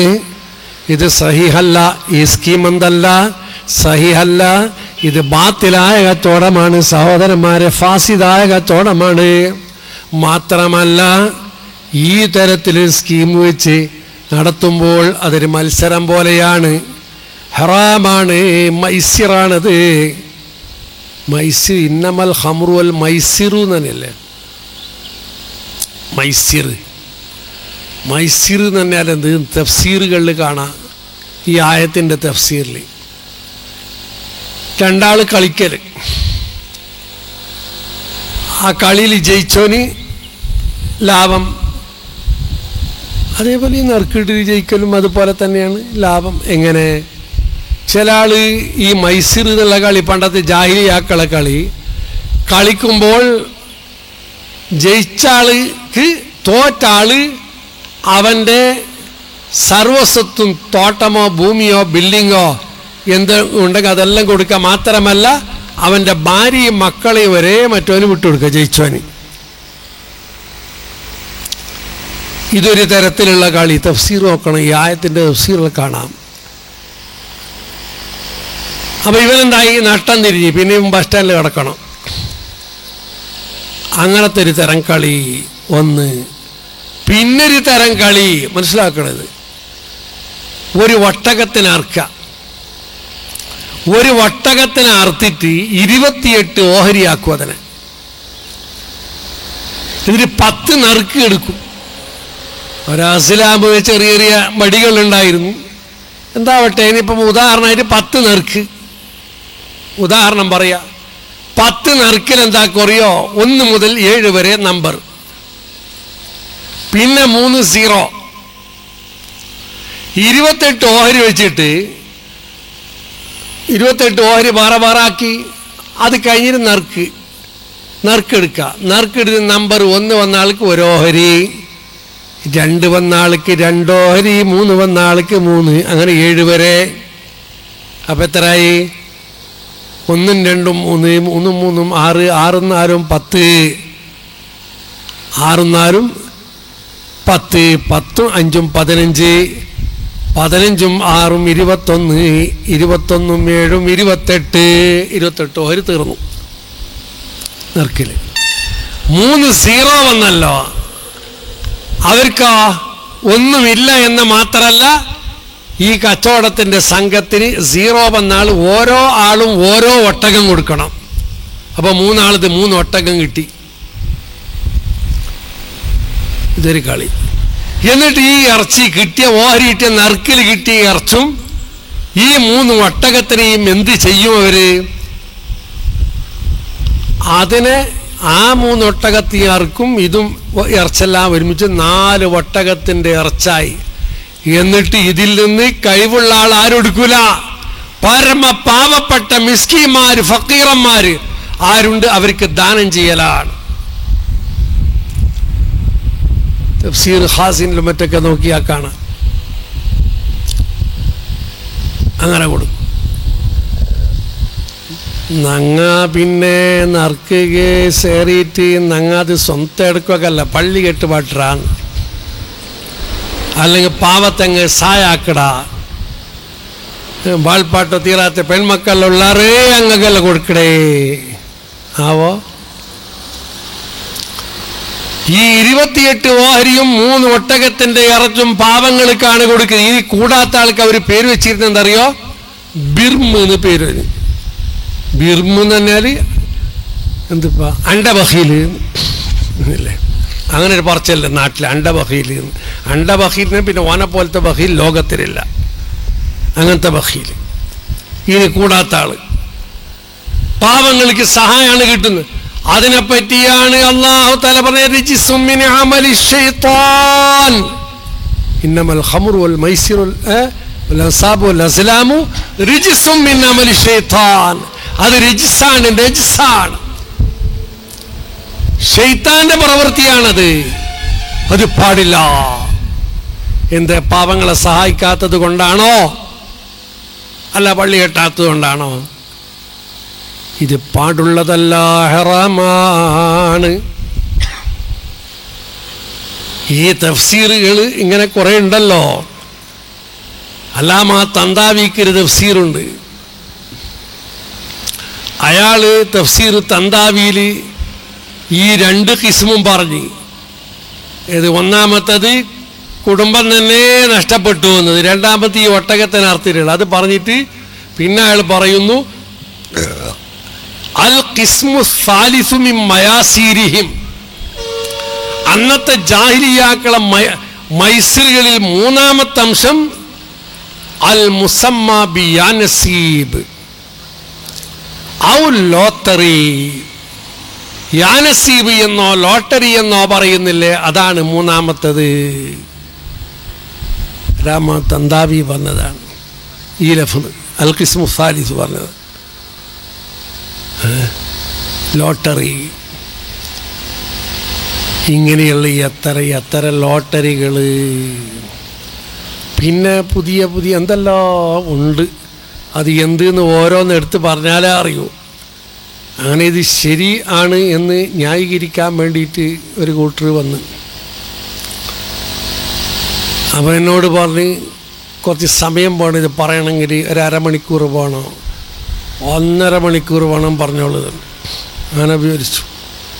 ആ ബോർഡിൽ ഇങ്ങനെ ഞങ്ങൾ ഒട്ടിച്ചിട്ട് അവിടെ എഴുതിക്കോട്ടെ, എഴുതിക്കോളൂ, എഴുതി. അങ്ങനെ കുറേ ഇങ്ങനെ 0 എല്ലാം ഇട്ടിട്ട് ഇയാൾക്ക് ഇത്ര കിട്ടും, ഇയാൾക്ക് ഇത്ര കിട്ടും, ഇയാൾക്ക് ഇത്ര കിട്ടും. ആദ്യം എടുത്ത ആൾ 2 മെമ്പർമാരാക്കിയാൽ മതി, പിന്നെ ഇയാൾക്ക് മറ്റാൾ മക്കളെ പുള്ളിയായിട്ട് അങ്ങനെ ഇയാൾക്ക് പെറ്റ് കിട്ടിക്കൊണ്ടിരിക്കുന്നു. അങ്ങനെ എല്ലാം തീർന്നു കഴിഞ്ഞിട്ട് ഞാൻ എണിച്ചിട്ട് ബോർഡിൻ്റെ അടുത്ത് പോയിട്ട് അവരിട്ട ഒരു 0 തൊട്ടിട്ട് ഇയാൾക്ക് കിട്ടുന്നത് എന്താണ്, അയാൾ എപ്പോൾ ചെയ്ത സേവനം, ബാക്കി ഇയാളേക്കാൾ താഴെയുള്ള ആൾക്ക് എന്ത് സേവനം ചെയ്തിട്ടുണ്ട്,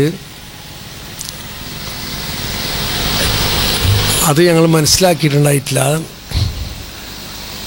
ആ മനസ്സിലാക്കാത്ത കുറേ ഉള്ളത് കൊണ്ട് തന്നെയാണ് തെറ്റ് ഇതിലുള്ളത്. അത് വെറുതെ പോകുന്നതാണ്. അങ്ങനെ പോകുന്നതിന് അർത്ഥമില്ല എന്ന് പറയുമ്പോൾ ഒരാഴ്ച കഴിഞ്ഞിട്ട് വീണ്ടും ഞങ്ങളതിനെപ്പറ്റി കൂടുതൽ പഠിച്ചിട്ട് വരുന്നു എന്ന് പറഞ്ഞിട്ട് പോയിട്ട് 5 കൊല്ലമായിട്ടായി വന്നിട്ടില്ല ഇതുവരെ.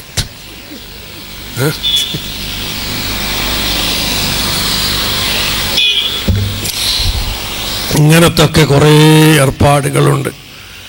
അങ്ങനെ ഹറാമായ മാർഗത്തിലൂടെ ആരും സമ്പാദിക്കാൻ നോക്കരുത്. പിന്നെ എന്തെല്ലാം ഉണ്ട് തന്നിട്ട് പിന്നെ ചോദ്യോത്തരവേളയിൽ ചോദിക്കുന്ന പ്രശ്നോത്തരത്തിൻ്റെ സമയത്ത് ചോദിച്ചാൽ അതെങ്ങനെ ഇതെങ്ങനെയെന്ന് ചോദിച്ചാൽ അതിനെ പറയാം. പിന്നെ എന്തെല്ലാം ഈ പിന്നെ ഇവിടെ നടക്കുന്നതിട്ട് നമുക്ക് എല്ലാം അറിയുന്നില്ല.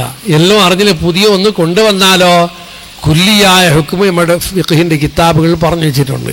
ഫത്ഹുൽ മൊയ്നിലുണ്ട്, അതുപോലെ തന്നെ ബാക്കിയുള്ള കിതാബുകളിലുമുണ്ട്. ആ ബൈഇൻ്റെ പിന്നെ ഇജാറത്തിൻ്റെ റഹനിൻ്റെ മറ്റ് മസല നന്നായി പഠിച്ചാൽ അതിനോട് യോജിക്കാത്തത് എല്ലാം എന്താണ് അത് പറഞ്ഞ ആ ഷർത്തിനോട് എതിരായത് അതെല്ലാം തെറ്റാണ്. ാക്കുന്നതിനെന്താ പ്രയാസം? പിന്നെ ലൈഫ് ഇൻഷുറൻസ് ഞാൻ നേരത്തെ പറഞ്ഞല്ലോ. പിന്നെ ചോദിക്കാനുണ്ടാവും വാഹനം വാങ്ങുമ്പോൾ ഇൻഷുറൻസ് വേണ്ട, ഇൻഷുറൻസ് ഇല്ലാണ്ട് വണ്ടി റോട്ടിലിറക്കാൻ സാധിക്കുന്നില്ല. അപ്പോൾ അതിന് വേണ്ടിയിട്ട് നിർബന്ധിതാവസ്ഥയാണ്, അതിന് വേണം.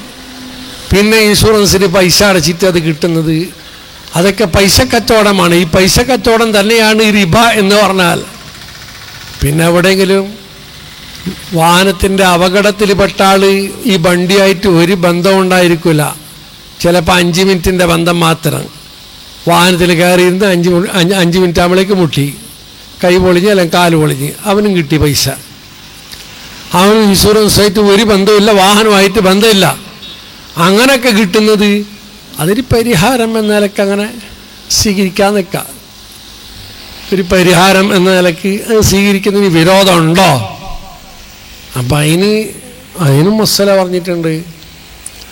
സുൽത്താൻമാരുടെ എന്ന് പറഞ്ഞാൽ ഇന്ന് സർക്കാർ പോലത്തെ അതിൻ്റെ പൈസ സ്വീകരിക്കുന്നതിൻ്റെ ഹുക്കം എന്താണ്? ഇബ്നു ഹജർ തങ്ങളോട് ചോദിക്കപ്പെട്ടു. ഫത്താവൽ കുബ്രയിൽ കാണും. സർക്കാരിൻ്റെ പൈസ, സുൽത്താന്മാരുടെ പൈസ, ഇങ്ങനെ നഷ്ടപരിഹാരം കൊടുക്കുന്ന ഫണ്ട്, ഇതൊക്കെ എന്ത്? അത് ഹറാമും ഹലാലും എല്ലാം കലർന്നതാണ്. ഇബ്നു ഹജർ മറുപടി തന്നെ പറയുന്നത്, നമ്മളെ സലഫുസ്സാലിഹീങ്ങൾ കുറേ ആളുകൾ അത് സ്വീകരിച്ചിട്ടില്ല, തള്ളിക്കളഞ്ഞിന്. ചിലർ സ്വീകരിച്ചവരും ഉണ്ട് എന്നെല്ലാം പറഞ്ഞിട്ട് എൻ്റെ മസല പറഞ്ഞു. ഹറാമും ഹലാലും കലർന്നതെന്നാണ് ശുബ്ഹത്തിൻ്റെ മുതൽ എന്നതിന് പേര്. ശുബ്ഹത്തിൻ്റെ മുതൽ തനി ഹറാമല്ല, ഹറാമും ഹലാലും എല്ലാം ഒരാളെ കയ്യിലുണ്ട്. ശറഈന്റെ വീക്ഷണത്തിൽ ഹറാമും ഹലാലുമായ പൈസ ഒരാളെ കയ്യിലുണ്ട്, അല്ലെങ്കിൽ ഒരു കമ്പനിയിലുണ്ട്, ഒരു സർക്കാരിലുണ്ട്. അങ്ങനെ ഉണ്ടെങ്കിൽ അത് സ്വീകരിക്കുന്നതിൻ്റെ വിധി എന്ത്? ശുബ്ഹത്തിൻ്റെ മുതലത്. ഹറാമും ഹലാലും രണ്ടും ഉണ്ട്, പക്ഷെ നമ്മൾക്ക് തരുന്നത് ഹറാമിൽ നിന്നോ അല്ല ഹലാലിൽ നിന്നോ എന്ന് നമുക്കറിയില്ല, നമുക്ക് കിട്ടുന്നത്. അങ്ങനെയുള്ള പൈസ സ്വീകരിക്കൽ അനുവദനീയമാണ്, ജായിസാണ്. മഅൽ കറാഹ, കറാഹത്തോടു കൂടി. അധിക മുതലും ഹറാമ്, കുറച്ചേ ഹലാലുള്ളൂ.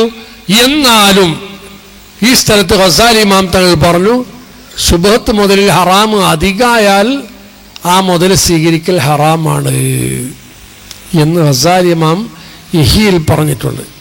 ആ ഇബാറത്ത് പല കിതാബുകളിലും എടുത്തു വച്ചിട്ടുണ്ട്.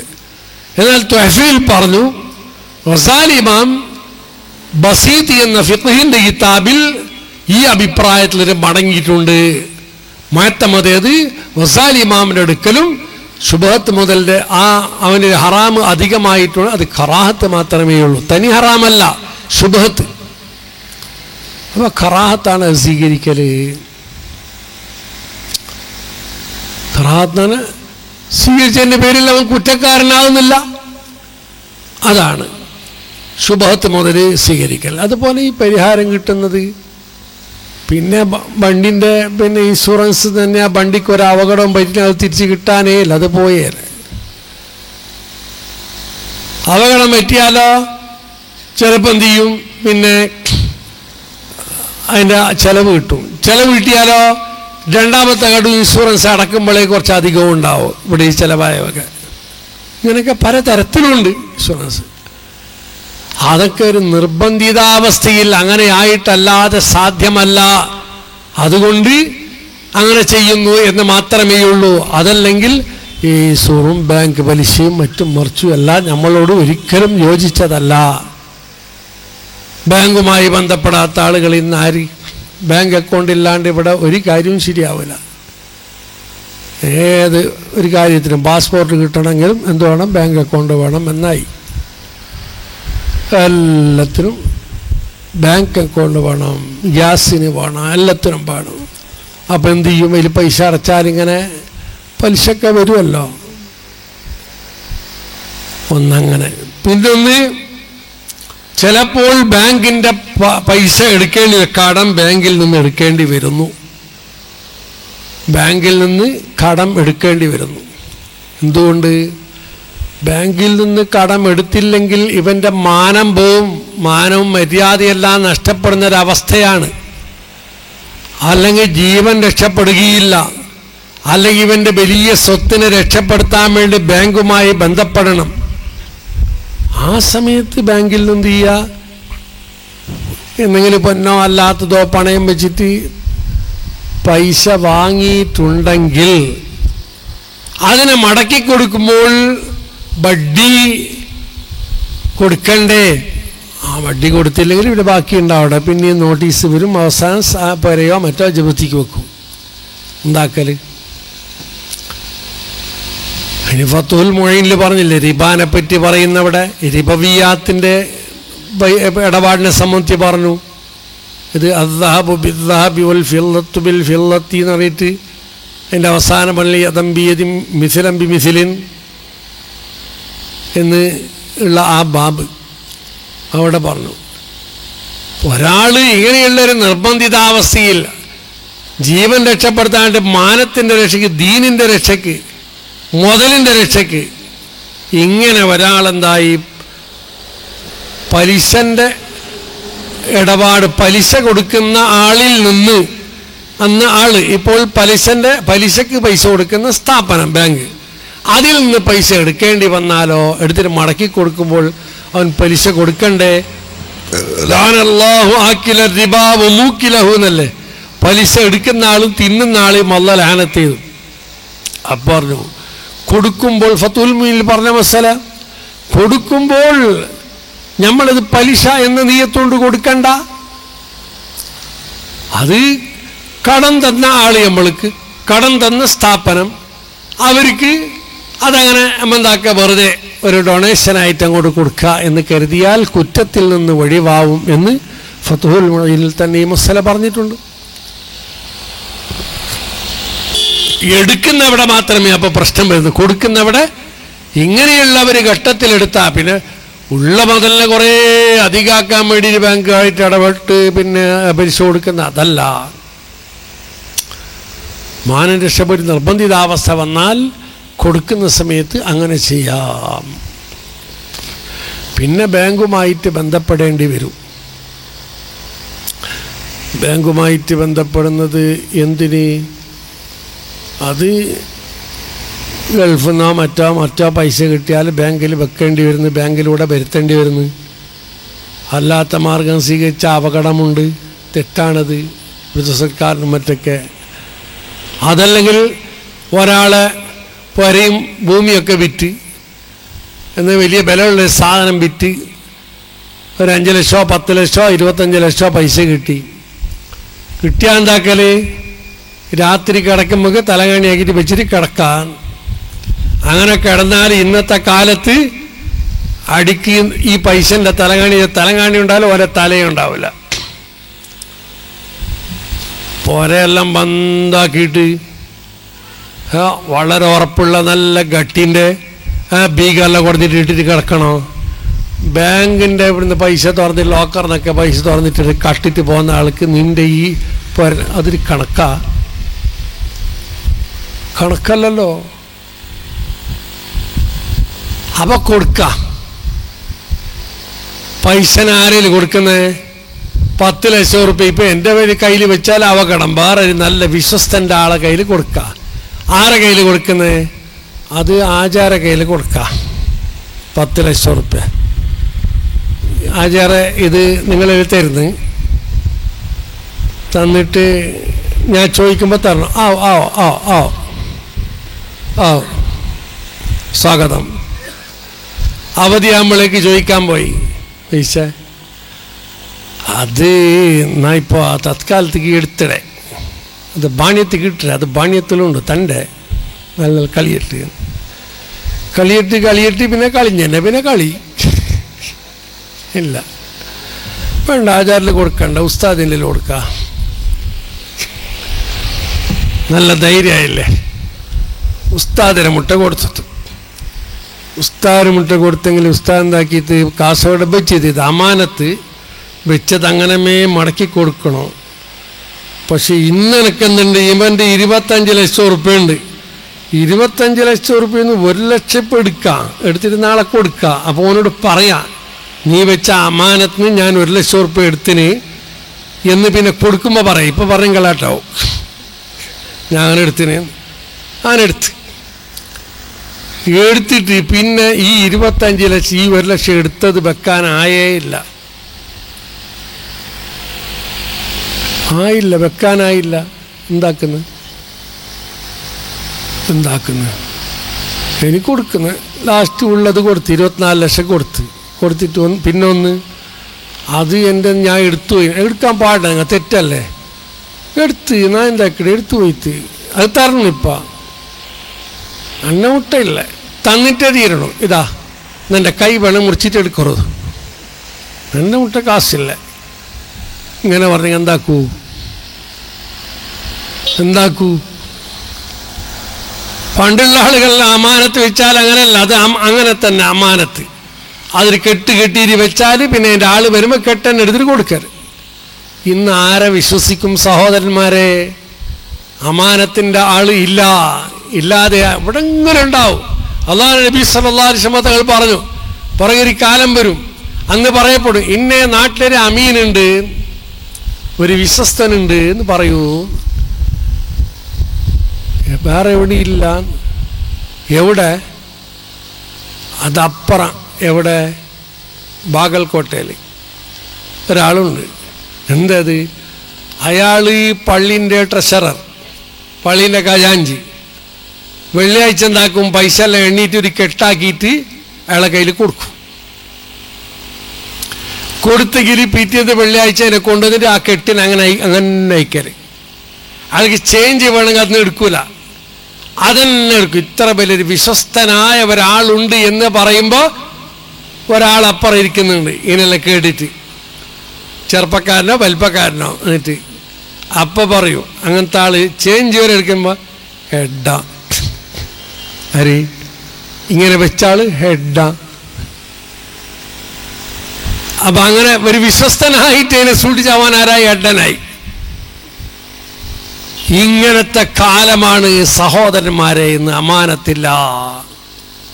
അമാനത്ത് വെച്ചത് സ്വന്തം എടുത്ത് ഉപയോഗിക്കാൻ പാടില്ല. അപ്പൊ പിന്നെന്താക്കും? ബാങ്കിൽ കൊണ്ടിട്ട് വെക്കും. ഇപ്പം ഇവിടെ നമുക്ക് കാണുന്ന രക്ഷൻ്റെ പയ്യാത്ര മാത്രം. പൈസ ഉണ്ടെങ്കിൽ ബാങ്കിൽ കൊണ്ട് വെച്ചാൽ നമുക്ക് കിട്ടും. പിന്നെ വേണുമ്പോൾ പോയിട്ട് എടുത്തോളാം. അങ്ങനെ 10ഉം 25ഉം ലക്ഷം വെച്ചാൽ ബാങ്കിൻ്റെ പലിശ വരൂലേ? ബഡ്ഡി വന്നതിനെന്താക്കണോ? 25 ലക്ഷം റുപ്യ വെച്ച് കുറേ സമയമായി വെച്ചിട്ട് ഇപ്പം അതിൻ്റെ കൂടെ ഒരു 50,000 റുപ്യ ബഡ്ഡി കിട്ടിയിട്ടുണ്ട്. ഇതിനെന്താക്കണോ? ബഡ്ഡിൻ്റെ പൈസ അല്ലേ വെക്കും. അപ്പം അതിനെന്താക്കടേ? അതിനവിടെ റാസിൻ്റെ തീ കൊടുക്കടേ, കത്തുപാട്ടേ. ഇങ്ങനെ കത്തുപാടുന്ന കാണുമ്പോൾ ഇതിലെല്ലാം എന്തായിട്ടുള്ള ആചാർക്ക് എന്താ പിരാന്താരോ കങ്കനഴി കൊണ്ടുപോകാം, അതിൽ പിടിച്ചിട്ട് കൊണ്ടുപോകും. നോട്ട് കത്തുപാട്ടയാൾ പിരാന്തല്ലേ? വേണ്ട, ഒരു ഗുളിയാക്കിയിട്ട് ഒരു പൂത്തിരി വിടാ. എന്താ മയ്യത്താ അത്?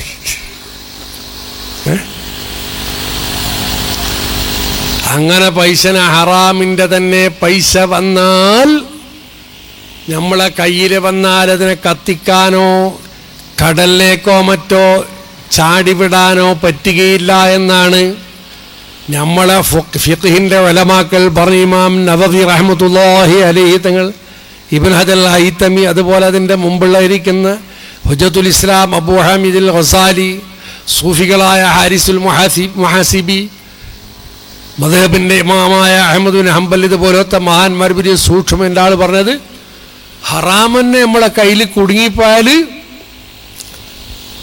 അതിനെ കത്തിക്കാൻ പാടില്ല, നശിപ്പിക്കാൻ പാടില്ല. പിന്നെന്താക്കണം, അതിന് യഥാർത്ഥ ആൾക്ക് മടക്കിയിട്ട് കൊണ്ടിട്ട് കൊടുക്കണം.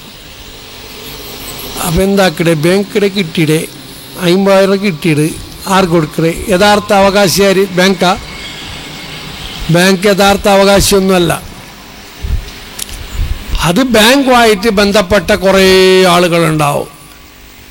ഒരു ബാങ്കിൻ്റെ ഒരു ശാഖ, സിൻഡിക്കേറ്റോ അല്ലെങ്കിൽ കനറ ബാങ്കോ ഏത് ബാങ്കാവട്ടെ, അതിൻ്റെ ഒരു ശാഖയിൽ എത്ര മെമ്പർമാരുണ്ടാവും? ഒരു 15 ആളിക്കുക ഒരു ബാങ്കിൽ മെമ്പർമാർ. 15 ആളാ, 15,000 ലക്ഷമോ എത്രയോ ആളുകളുണ്ടാവും. ഈ 50,000 ഉറുപ്പ്യനെ ആർക്ക് എന്നൊരു കൊടുക്കൽ, ആരിൻ്റെ യഥാർത്ഥ ആളാര് അറിയോ? അറിയില്ല. അറിയാൻ സാധ്യമുണ്ടോ? ഇല്ല. അറിയാനുള്ള സാധ്യവും ഇല്ല. അപ്പോൾ ബാങ്കിൽ നിന്ന് കിട്ടിയത് ഹറാമായ പൈസ. ഇതിൻ്റെ യഥാർത്ഥ മുതലാളിനെ അറിഞ്ഞിരുന്നുവെങ്കിൽ കൊടുക്കാമെന്ന് ബഡ്ഡി കിട്ടിയതാണ്. യഥാർത്ഥ മുതലാളിനെ അറിയുന്നില്ല. അപ്പം എന്ത് ചെയ്യണം? കയ്യിലിങ്ങനെ പിടിച്ച് നിൽക്കൽ. എന്താക്കട്ടെ, നാ എന്താക്കട്ടല്ലോ, നാ എന്താക്കട്ടെ, ഇതിനെ ബഡ്ഡി കിട്ടിയിട്ട് ബഡ്ഡി തിന്നോ തീറാ, ഇതെന്താ കത്ത് പാട്ടോ തീറാ, കടൽ കിടോ തീറാ, പൊള കിട പൊള ആവില്ലേ, പിന്നെന്താക്കണേ വഡീന് തന്നെ കിട്ടിയത്. അതിന് യഥാർത്ഥ ആൾ എവിടെ നിന്നാ തേടോ പോണ്ടേ? ബാങ്കിൽ എത്ര ആൾ മെമ്പർമാരായിട്ട് ഇക്കുവാറ്? ഇവന് കിട്ടി 1,00,000 ആളെ കിട്ടി, എനിക്ക് വഡി കിട്ടി എത്ര? 1000 ഉറുപ്പ്യ. 1,00,000 ആൾക്ക് 1000 ഉറുപ്പ്യനെ എങ്ങനെ കൊടുക്കൂ? ഒട്ടാകെ കയ്യിലും അല്ല കാലിലും അല്ല ബായിലും അല്ല, ഒട്ടാകെ കുടുങ്ങി. ഹറാമിൻ്റെ വന്നത് വഡ്ഡി തന്നെയാണ് എന്നെങ്കിൽ തന്നെ ഇങ്ങനെ വന്നിട്ട് ആളെ തിരിയാതെ ആരെന്താവും? അപ്പം അതിന് ശറയിലൊരു ഹുക്കുമുണ്ട്, മാലുല്ലാഹി എഴുതുന്നു. മാലുല്ലാഹി നാഥനെ, അതിൻ്റെ ഉടമസ്ഥനെ അറിയാത്ത മുതൽ ഉടമസ്ഥനെ അറിയാൻ സാധ്യമില്ല. ഉടമസ്ഥനെ അറിയാൻ സാധ്യമില്ലാത്ത മുതൽ, അങ്ങനെ ഉടമസ്ഥനെ അറിയാൻ സാധ്യമല്ലാത്ത മുതൽ ഒരാളെ കയ്യിൽ പെട്ടാൽ എന്താക്കുക? സ്വന്തം എടുത്തിട്ട് തിന്നാൻ പറ്റുമോ? ഏയ് പറ്റൂല. പിന്നെന്താക്ക? കടലറിയാനും പറ്റൂല, തീരിട്ട് കരിക്കാനും പറ്റുകയില്ല. അങ്ങനെ നാഥൻ അറിയാത്ത മുതലിൻ്റെ പേരാണ് ബൈത്തുൽ മാല്. ബൈത്തുൽ മാല്, ബൈത്തുൽ മാല്, ബൈത്തുൽ മാലി മുൻതലിം യന്തലിം ബൈത്തുൽ മാലി. ഇതിന് ഫതുൽ മുഈനിലൊക്കെ പറഞ്ഞിട്ടുണ്ടല്ലോ. അപ്പോൾ ഇവിടെ ദൗൽ റഹാമിന് സ്വത്തിനെ ബാക്കിയുള്ളതിനെ കൊടുക്കൂല, പിന്നെ ഫർദിൻ്റെ ഹരികാരിക്ക് തന്നെ മടക്കണം. ബൈത്തുൽ മാല് മുൻതലിമല്ലാതെ ബൈത്തുൽ മാല് എന്ന ഒരു സ്ഥാപനം ഇവിടെ ഇല്ല. ബൈത്തുൽ മാലിലേക്ക് പോകേണ്ട സ്വത്ത് കുറേ ഉണ്ട് ഇവിടെ. എന്നാൽ അതെന്ത് ചെയ്യേണ്ടത്? ഒരു ഖാളി എൻ്റെ കയ്യിൽ അത് ഏൽപ്പിക്കുക. ഖാളി അത് ഏറ്റെടുക്കുന്നില്ല, അല്ലെങ്കിൽ ഖാളി വിശ്വസ്തനല്ല. ഖാളി വിശ്വസ്തനായിട്ടുണ്ടെങ്കിൽ അത് ഖാളി വിശ്വസ്തനല്ലാതെയാവാം. അങ്ങനത്തെ കാലം ഇങ്ങനെ മാറിക്കൊണ്ടുവരല്ലേ. ഇവിടെ വരുമ്പോൾ ഇവിടെ ഒരു മസാല, അപ്പുറത്ത് പോകുമ്പോൾ പിന്നെ ഒരു മസാല, ഇങ്ങനെ ആയിക്കൂടായില്ലല്ലോ, അതും ആവാം. അപ്പം അങ്ങനെ ഖാളി അമീനല്ല, വിശ്വസ്തനല്ല, അലങ്കാളിയില്ല. അപ്പം നല്ലൊരു ആലിമിനെ ഏൽപ്പിക്കുക, വിശ്വസ്തനായ ആൾ ഉണ്ടെങ്കിൽ. ഇല്ല, അതിലും ഇല്ല. ഇല്ലെങ്കിൽ ഇവൻ സ്വന്തം തന്നെ എന്താക്കി, ഇത്ര പേടിയുള്ള ആൾ സ്വന്തം നല്ലവനെന്നല്ല അർത്ഥം. ഇതിൻ്റെ യഥാർത്ഥ ഉടമസ്ഥനെ തേടുന്ന ആൾ നല്ലവൻ. അപ്പം അവൻ്റെ മസല ചോദിച്ച് പഠിക്കാം. ഇങ്ങനെ നാഥൻ അറിയാത്ത മുതൽ ബൈത്തുൽ മാലായിട്ട് കയ്യിൽ വന്നാൽ എന്ത് ചെയ്യണോ? ബൈത്തുൽ മാലിൻ്റെ മസ്രിഫ് അത് ചെലവാക്കുന്ന സ്ഥലം ഏത്? മസാലിഹുൽ മുസ്ലിമീൻ, മുസ്ലിമീങ്ങളുടെ മസാലിഹ്. അതുപോലെ കൽ ഖനാത്തിരി വൽ മസാജിദി കിതാബിൽ പറഞ്ഞ ഇബാറത്തത്. ഖനാത്തിർ പാലം ഉണ്ടാക്കുക, ബ്രിഡ്ജ് ഉണ്ടാക്കുക, റോഡ് ഉണ്ടാക്കുക. കെൽ ഖനാത്തിരിന്ന് കാഫ് കൊടുത്തിട്ടാണ് തംസീലിന്റെ കാഫ്. അതും അതുപോലത്തെ എന്തൊക്കെയുണ്ട് അതിനൊക്കെ കൊടുക്കാം. അത് എപ്പോ അത് എടുക്കാൻ സാധിക്കുമെങ്കിൽ പാലം കെട്ടുമ്പോഴേക്ക് ഇവിടെ സർക്കാരുണ്ട് പാലം കെട്ടാൻ. ഒരാൾ സ്വന്തം പാലം കെട്ടാൻ നീ എന്താ പാലം കെട്ടുന്നതിൻ്റെ കേടുന്ന് കിട്ടി പൈസ എന്നൊക്കെ ചോദ്യം ഒട്ടാകെ ഗുൽമാലത്. പാലം കെട്ടാൻ പോയാൽ നീ വലിയ ആളുടെ അതും വരും. അങ്ങനത്തെ പേടിയുണ്ടെങ്കിലോ അത് വേണ്ട, അത് ചെയ്യണ്ട. അതേപോലെ തന്നെ ഈ ബൈത്തുൽ മാലിൻ്റെ മസ്രിഫ് വേറൊന്നുണ്ട്, ചെലവാക്കേണ്ട സ്ഥലം. ആര്? നാട്ടിലുള്ള ഫുഖറാ മസാക്കീൻ, ഫക്കീറന്മാർ, മിസ്കിന്മാർ, അവർക്ക് കൊടുക്കാം. അവർക്ക് കൊടുത്താൽ എന്താവും? അത് പറ്റുമോ? വട്ടിയായിട്ട് വന്നത് ശരി, അതിന് യഥാർത്ഥ ആൾക്ക് കൊടുക്കേണ്ടതായിരുന്നു. അതിൻ്റെ ആളെ കിട്ടുന്നില്ല, തിരിയുന്നില്ല. ആയുഷ്കാലം മുഴുവൻ കാത്തിരുന്നാലും അതിൻ്റെ യഥാർത്ഥ ഉടമയെ കിട്ടൂല. അപ്പം അത് ബൈത്തുൽ മാലാകുമ്പോഴേക്ക് എങ്ങനെ അറിയോ? കള്ളുടിക്കാൻ പാടില്ല.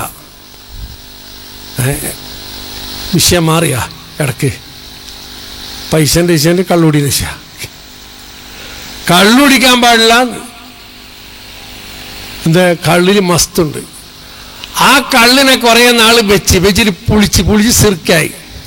സിർക്കാലോ അതിനെ കുടിക്കാമല്ലോ. കള്ളായിരുന്ന അതന്നെ സിർക്കായതല്ലേ. അതെ, കള്ളായിട്ടാകുമ്പോഴേക്ക് കള്ള് സിർക്കായപ്പോൾ ശുദ്ധിയ നജിസ് എന്നുള്ളത് പോയി. കള്ള് നജസ് അത് ഹറാമെന്ന് മാത്രമല്ല, നജിസ് തന്നെ. അത് ഏതിലെ കാഷ്ടം പോലെ മൂത്തരം പോലെ. നമ്മൾ മദ്രസൻ്റെ കുട്ടികളോട് ചോദിച്ചാൽ അവരെണ്ണു നജിസിനെ എണ്ണീറ്റ്. കൽ ഹംരി കൽ ബൗലി വൽ റൗസി വൽ ഹംരി വൽ ഖൈഇ. നജിസത് മൂത്തരം, കാഷ്ട, കള്ള്, ചോര, ചലം, ഇതിൻ്റെ കൂട്ടത്തിലാണ് എണ്ണിയത്. അപ്പം ചല ചീവല്ലേ പുണ്ണല്ലെങ്കിൽ അത് ചീ അത്. അപ്പം അതിനാരും കുടിക്കോ? ജ്യൂസ് പോലെ ഗ്ലാസ്സിലാക്കിയിട്ട് ഒരു ഗ്ലാസ് ഈ ചലം കുടിക്കാതെ ഉണ്ടാവോ? കേൾക്കുമ്പോൾ തന്നെ കാറാൻ വരും. കാറിപ്പോയി. കള്ളുടിക്കൽ അതേപോലെ കള്ളുടിക്കൽ അതിനേക്കാണ് കടുപ്പം. ചലം മാത്രം കുടിച്ചാൽ മസ്ത് ഉണ്ടാവില്ല, കള്ളുടിച്ചാൽ മസ്താവും. അപ്പം അതിനേക്കാൾ അപ്പുറമായിപ്പോയി. ഇതേ കള്ള് സിർക്കയാലോ അത് ശുദ്ധിയായി.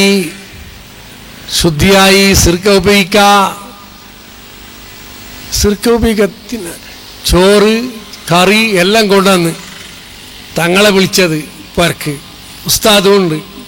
ചോറ് വയ്ക്കുന്നതിനിടയ്ക്ക് തങ്ങ ചോദിക്കുന്നു സിർക്കയില്ലേ? ഞാൻ സിർക്ക കൂട്ടുന്ന പതിവുണ്ട്. അത് വേണ്ട തങ്ങളത് കള്ള് സിർക്കായതല്ലേ. കള്ള് പാടില്ല, സിർക്കയായാൽ ഹലാലായി. അപ്പം എന്തായി?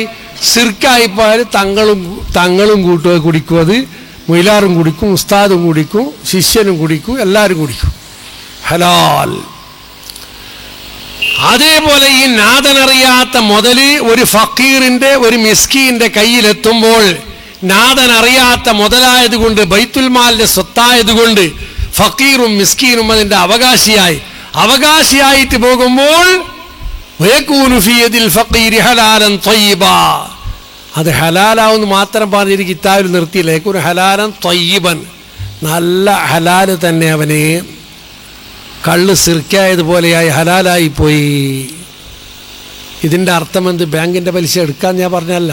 ഇന്നാളെ അങ്ങനെ പോയിട്ട് പറഞ്ഞെങ്കിൽ ബാങ്കിനെ വെട്ടിയെടുക്കുക ആവടോ, അതാവടുള്ള അവിടെല്ല കൈക്ക് വന്നു പോയി പെട്ടുപോയി. പൈസ ബാങ്കുമായിട്ട് ബന്ധപ്പെടാതിരിക്കാൻ സാധ്യമല്ല. ബഡ്ഡി വന്ന് പോയത് എന്താക്കടേ? അവിടെ മേ ബുടണ അവിടെ മേ ബുട്ടങ്ങെന്താവില്ല. അത് അതിൻ്റെ ഹക്കുദാരന്മാർ ആര്? യഥാർത്ഥ ഹക്കുമാർ അതിൻ്റെ മാലിക്ക് കാണാതെ ആകുമ്പോഴേക്ക് പൊതുമസ്ലഹത്തും ഫക്കീർ മിസ്കീമാർ അവരിലേക്ക് അത് എത്തുകയില്ല. അവിടെ എത്തുകയില്ല. അവിടെ വിട്ടാൽ എന്നുണ്ടെങ്കിലോ അത് എടുത്ത് നമ്മളതിൻ്റെ വഴിക്ക് ഉപയോഗിക്കൽ ലുജൂബ് എന്നാണ്. നമ്മളതിൻ്റെ വഴിക്ക് ഉപയോഗിക്കൽ ലുജൂബ് എന്നാണ്. ആ നിലക്ക് ഇപ്പോൾ സാധാരണ ഇങ്ങനെ ചോദ്യം വന്നുണ്ടാവും, വട്ടിയുടെ കാശുണ്ട് എന്താക്കിടേ, നിങ്ങളെ പള്ളിയുടെ കാശ് എന്താക്കിടേന്ന്. കക്കൂസ് കിട്ടറുന്നല്ലെങ്കിൽ കക്കൂസിനെ കാഷ്ടവും മൂത്രവും എല്ലാം പോന്ന ജാഗല്ല ബെടക്ക്. ആ ബെടക്കിന് ബഡ്ഡിൻ്റെ വിഷയം ബെടക്ക് ചിലവാക്കാൻ. ഇതെന്ത് മസല? പൊതു മസ്ലഹത്ത് എന്ന വിഷയത്തിൽ അത് ഉൾക്കൊള്ളുന്നുണ്ടെങ്കിൽ അത് ഉപയോഗിച്ചോളാം, അത്രയേ ഉള്ളൂ. എന്നല്ലാതെ അതിന് മാത്രം പറഞ്ഞിട്ട് അങ്ങനെയില്ല.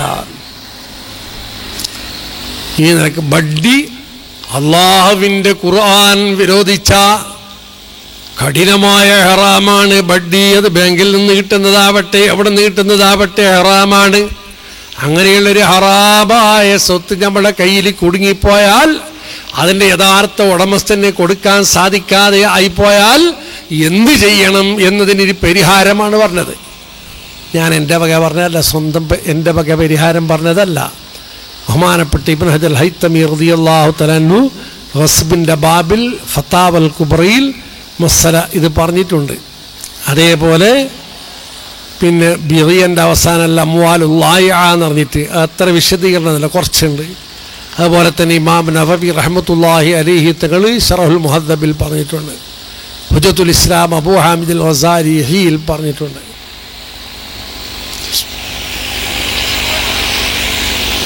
കുടുങ്ങിപ്പോയാൽ പെട്ടുപോയാൽ എന്ത് ചെയ്യണം എന്നുള്ള അതിനുള്ളൊരു പരിഹാരമാണ് പറഞ്ഞത്. അത് വലാ യജൂസു ഇഹ്റാഖുഹു ഔ റമ്യുഹു ഫിൽ ബഹർ, കരിക്കലോ അല്ലെങ്കിൽ കടലെറിയലോ അത് ജായിസല്ല. പിന്നെന്ത് ചെയ്യണം? ബൈത്തുൽ മാല് അതിൻ്റെ മസ്രിഫ് ബൈത്തുൽ മാലിനെ എവിടെയാണ് ഉപയോഗിക്കേണ്ടത് ആ സ്ഥലത്തേന് ഉപയോഗിച്ചോളണം. അതിൽ ഫക്കീറിൻ്റെ കയ്യിലെത്തിയാലോ അത് ഹലാലുൻ ത്വയ്യിബാവും എന്ന് ശറഹ് മാദബിൻ്റെ ഇബാറത്ത് തന്നെയാണ്. അതുപോലെ തന്നെ ഫത്താവൽ കുബ്രയിലും ഉണ്ട് ഹലാലുൻ ത്വയ്യിബ്.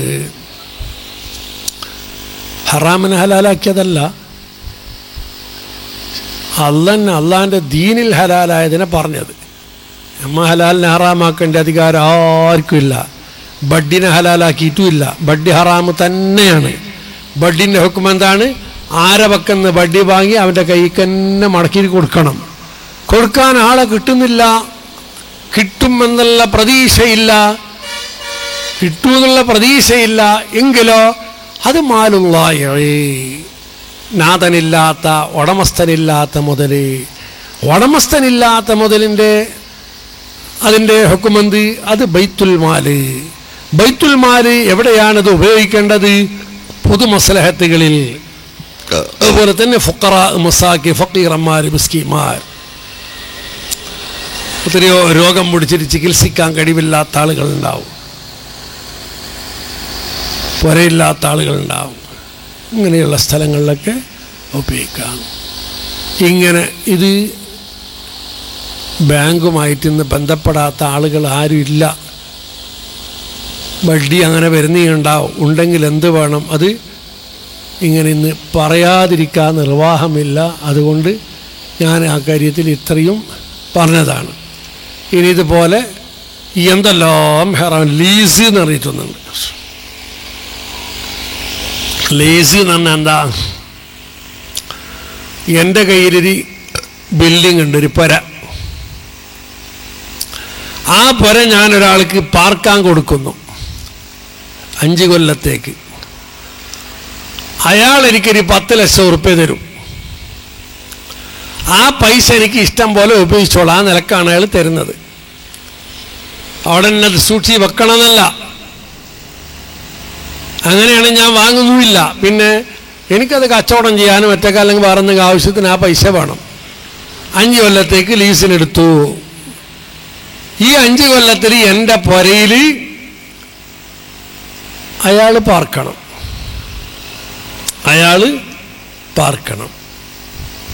പൈസ ഞാൻ വാങ്ങിയത് അയാളെ വക്കന്ന്. അയാൾ 5 കൊല്ലം കഴിഞ്ഞിട്ട് ഇറങ്ങിപ്പോകുമ്പോഴേക്ക് ഈ 10 ലക്ഷം മാത്രം കൊടുത്താൽ മതി, 1 ഉറുപ്പ്യ അധികം കൊടുക്കണ്ട, വട്ടി ഇല്ല എന്ന് നമ്മൾ മനസ്സിലാക്കി. എന്നാൽ എൻ്റെ പുരയിൽ അയാൾ 5 കൊല്ലം പാർത്തല്ലോ, എനിക്ക് പൈസ തന്നാള്. അതെന്ത്? ആ പുര വാടക കൊടുത്താൽ എനിക്കൊരു മാസത്തിന് എത്ര വാടക കിട്ടും? ആ വാടക കിട്ടുന്ന അയാൾക്ക് അയാൾ 10 ലക്ഷം ഉറുപ്പ്യ തരുന്നുണ്ടല്ലോ. ആ 10 ലക്ഷം ഉറുപ്പ്യ അയാൾക്ക് മടക്കി കൊടുക്കുന്നത് വെറുതെ അയാൾ വെറുതെ തരുന്നില്ല. ഒരു മാസത്തിന് എൻ്റെ പുരയിരിക്കണം വാടക എടുക്കണം 10,000 ഉറുപ്പ്യ കൊടുക്കണം. 10,000 രൂപ വാടകയ്ക്കുണ്ട്. ഇയാൾ 5 കൊല്ലം ഈ പുരയിരിക്കും വാടകന്റെ പൈസ ലക്ഷങ്ങളായി അയാൾക്ക് കിട്ടി. ഈ ലക്ഷങ്ങൾ വാടക കൊടുക്കേണ്ട പൈസ, ഈ പൈസ ഇതെന്താണ്? ഈ 5 കൊല്ലക്കാലം എനിക്ക് അയാൾ 10 ലക്ഷം ഉറുപ്പ്യ തന്നിട്ട് എൻ്റെ പുരയിൽ പാർത്ത ആ ഉപയോഗമുണ്ടല്ലോ, അത് വട്ടിയാണ്. അത് വട്ടി. ഇത് ഇസ്ലാം ഒരിക്കലും അനുവദിക്കാത്തതാണ്. ഇങ്ങനെയല്ല ചൊന്നുകൊണ്ട് പോയെങ്കിൽ എന്താണ്? അതല്ലാവില്ല. ഇപ്പം അത് പണ്ടത്തെ വിഷയം, ഇപ്പം ആവില്ല. അത് നാ ഒപ്പില്ല. അതുക്ക് നാ ഒപ്പില്ല. ഒപ്പില്ല പറഞ്ഞാൽ അതന്നെ കിബിർ എന്ന് പറഞ്ഞാൽ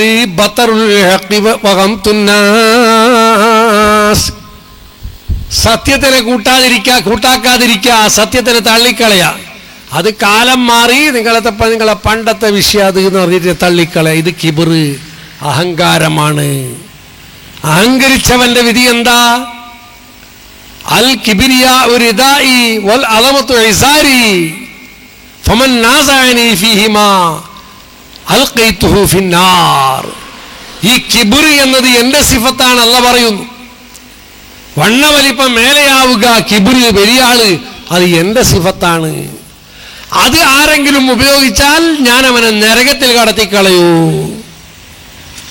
കിബിർ, സത്യത്തെ സ്വീകരിക്കാതിരിക്കൽ.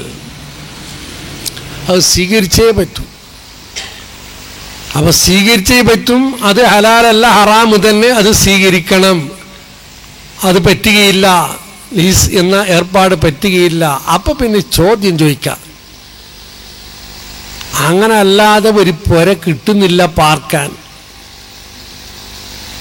അങ്ങനെ അല്ലാതെ ഒരു പുര കിട്ടുന്നില്ല, എന്നാൽ എന്ത് ചെയ്യണം? അതിന് ശറയിൽ വല്ല വിധിയുമുണ്ടോ എന്നൊരു ചോദ്യം ചോദിക്കാം. അപ്പൊ ഇനി മറുപടിയും പറയാം. മറുപടി സ്വന്തം വേണ്ട, ഇമാമിങ്ങൾ പറഞ്ഞ മറുപടി തന്നെ പറഞ്ഞാൽ മതി. ബഹുമാനപ്പെട്ട സക്കറിൽ അൻസാരി റളിയല്ലാഹു തആല അൻഹുവിനോട് ഇബ്നു സിയാദ് അൽ യമനിയോട് ചോദിക്കപ്പെട്ടു ഈ മസല. ഒരാൾക്ക് പൈസ ഉണ്ട്, ഈ പുരയില്ല, മറ്റാൾ പുര തന്നെ ഈ പൈസ അയാൾക്ക് കടായിട്ട് കൊടുക്കണം, കൊടുത്തില്ലെങ്കിൽ തരുന്നില്ല, എന്നാൽ എന്ത് ചെയ്യണോ? ഇതേ ബിഐനിഹി. മിറിയൻ്റെ ഹാമിസിലുണ്ട് ഒരു കിതാബ്, ഇബ്നു സിയാദിൻ്റെ ഫത്താവാൻ്റെ മുഖ്തസർ എന്ന്. അതിൽ നോക്കിയാൽ കാണും, ഫത്താവൽ ഖുർദിയിൽ കാണും, അങ്ങനെ പല സ്ഥലങ്ങളിലും കാണും ഈ മസല. അപ്പം അതിന് പറഞ്ഞു, അങ്ങനെ പുര തരുന്നേയില്ല, പൈസ കൊടുക്കുന്നില്ല എങ്കിൽ അതങ്ങനെ തന്നെ ഉപയോഗിച്ച ആറാമോ. പിന്നെന്താക്കുക? 2 ഇടപാട് നടത്തണം അവിടെ. 2 ഇടപാട് എങ്ങനെ? 2 ഇടപാട് 10 ലക്ഷം ഉറുപ്പ്യ അയാൾക്ക് കടമായിട്ട് കൊടുക്കാം. പുരൻ്റെ ഉടമസ്ഥനുണ്ടല്ലോ, അത് കടം. അതൊരു ഇടപാട് നടത്തി കഴിഞ്ഞിട്ട് പിന്നെ വേറെ ഇടപാട് അവിടെ തന്നെ വേണ്ട, കുറച്ച് അങ്ങോട്ട് ഇരുന്നിട്ട് മജ്‌ലിസ് മാറുക, അല്ലെങ്കിൽ കുറച്ച് സമയം കഴിഞ്ഞിട്ട് പിന്നെ ഒരു ഇടപാട് നടത്തുക. എന്തെന്ന്? നിന്റെ പുര എനിക്ക് വാടകയ്ക്ക് തരണോ? വാടക എത്ര കിട്ടും? ഇനി ഇതിനൊരു മാസത്തിന് 25,000 രൂപ വാടക കിട്ടും. എൻ്റെ പോരെ ഞാൻ അതിനെന്താക്കുന്നു 25,000 രൂപ വാടക കിട്ടുന്ന പൊരനെ ബുദ്ധിക്ക് സ്ഥിരമുള്ള ഭ്രാന്തനല്ലാത്ത ഒരു ബുദ്ധിക്ക് സ്ഥിരമുള്ള പ്രായപൂർത്തിയായ ഒരാൾ 25,000 രൂപ വാടകയുള്ള പൊരന് 100 രൂപ വാടക കൊടുക്കുന്ന മാസത്തിന്. തെറ്റാവോ? തെറ്റൊന്നാവില്ല. വന്നിട്ട് ചോദിച്ചു 25,000 രൂപ വാടക വരുന്ന പൊരന് 100 രൂപയ്ക്ക് എന്താ കൊടുത്ത്? എൻ്റെ ഇഷ്ടം, എൻ്റെ പൊര ഞാൻ കൊടുത്ത്, നീ ആര് ചോദിക്കാൻ? അത് പാടുണ്ടോ? പാടുള്ളത് കൊണ്ടേ കൊടുത്തത്, എല്ലാം കൊടുക്കുന്നില്ല. അപ്പം ഇങ്ങനൊരു തന്ത്രമല്ലത് രക്ഷപ്പെടാനുള്ള മാർഗം. 2 ഇടപാട്. ഈ 2 ഇടപാടും നടത്തുന്നതിന് മുമ്പ് എന്നോട് പറഞ്ഞു വെച്ചിന്, എന്താന്ന്, നിനക്ക് 10 ലക്ഷം റുപ്യ ഞാൻ തരൂ, നിൻ്റെ പോര 5 കൊല്ലത്തേക്ക് എനിക്ക് തരണോ? ഇടപാടാകുന്നില്ല പറഞ്ഞു വെച്ചത്. ആയിക്കോട്ടെ. അപ്പോൾ ഹലാലാവില്ല, എന്താക്കുക? അപ്പം ഇങ്ങനെ ഒന്നാക്കാം. അങ്ങനെ പൊര വാടകയ്ക്ക് എന്ന് പറഞ്ഞിട്ട് ഒരു ഇടപാടാക്കുക. എത്ര വാടക? 100 രൂപ മാസം. അതായി. അത് കഴിഞ്ഞ് പിന്നെ കുറച്ച് കഴിഞ്ഞിട്ട് അല്ലെങ്കിൽ കുറച്ച് അപ്പുറം പോയിട്ട് ഇരുന്നിട്ട് 10 ലക്ഷം റുപ്യ കടം. 2 ഇടപാടായി. ഇത് ഹലാലായി. നിങ്ങളുടെ അങ്ങനെല്ലാക്കിയിട്ട് എഴുതിയാൽ ബുദ്ധിമുട്ട് എഴുതുന്ന രീതിയല്ല. അതിൻ്റെ രീതി ഏത് രീതിയിൽ എഴുതിയാലും തർക്കമില്ല. ഇടപാട് ഇവിടെ കഴിഞ്ഞു. പക്ഷെ ഇടപാട് നടത്തുമ്പോഴേക്ക് മനസ്സിലിങ്ങനെയല്ല. മനസ്സിലുണ്ടെങ്കിൽ വിരോധമില്ല, വാചകത്തിൽ ഉണ്ടാവാൻ പറ്റുകയില്ല എന്ന് മാത്രമേ ഉള്ളൂ. വാചകത്തിൽ ഉണ്ടാവാൻ പാടില്ല എന്നാണ്. ഇടപാട് സഹലാലായ രൂപമായി. മനസ്സിലുണ്ടാവാൻ പറ്റുകയില്ല, പറ്റും. വാചകത്തിലുണ്ടാവാൻ പറ്റിയില്ല. അതിന് വേറൊരു ഉദാഹരണം പറയാൻ. ഒരാൾ അവൻ്റെ പൊര അല്ലെങ്കിൽ അവൻ്റെ ഭൂമി വിൽക്കുന്നു. ഒരു 10 സെൻറ്റ് ഭൂമിയുണ്ട്. അതിനെ പിന്നെ ഒരാൾക്ക് വിൽക്കുന്നു. ഭൂമിക്ക് വില എത്ര ഉണ്ടാവും? 25 ലക്ഷം റുപ്യ വില ഉണ്ടാവും. അതിന് 25 ലക്ഷത്തിനോ അല്ലെങ്കിൽ 10 ലക്ഷത്തിനോ വിൽക്കുന്നു. വിൽക്കുമ്പോഴേക്ക് ഇവർ രണ്ടാളെ ഉടമ്പടി എന്തറിയോ? എനിക്കിപ്പോൾ 10 ലക്ഷം റുപ്യൻ്റെ ആവശ്യമുണ്ട്. ആ ആവശ്യമുള്ളത് കൊണ്ട് ഞാൻ പുര വിൽക്കുന്നത്. പുര വിറ്റാൻ എനിക്ക് പുരയില്ല ഇരിക്കാൻ വേറെ. അപ്പം നീ എന്താക്കണം? ഞാനൊരു മാസം കഴിഞ്ഞിട്ടാകുമ്പോഴേക്ക് 10 ലക്ഷം റുപ്യ കൊണ്ടുവരും. കൊണ്ടുവന്നിട്ട് എന്താക്കുക? ഞാൻ നിനക്ക് തരും. തരുമ്പോഴേക്ക് ഭൂമി എനിക്ക് എന്നെ തരണോ? ആയിക്കോട്ടെ എന്ന് വിശ്വാസത്തോടെ ഒത്ത്. ഇത് മുമ്പ് പറഞ്ഞതാണ്. കച്ചവടം നടക്കുന്ന സമയത്ത് ഇത് പറയുന്നില്ല, പക്ഷെ മനസ്സിൽ ഉണ്ടാവുമല്ലോ. ആ 10 ലക്ഷം റുപ്യക്ക് ഭൂമി വിറ്റ്, പുരയും വളപ്പും വിറ്റിട്ട് ആധാരക്കാക്കിയിട്ട് കൊടുത്തു.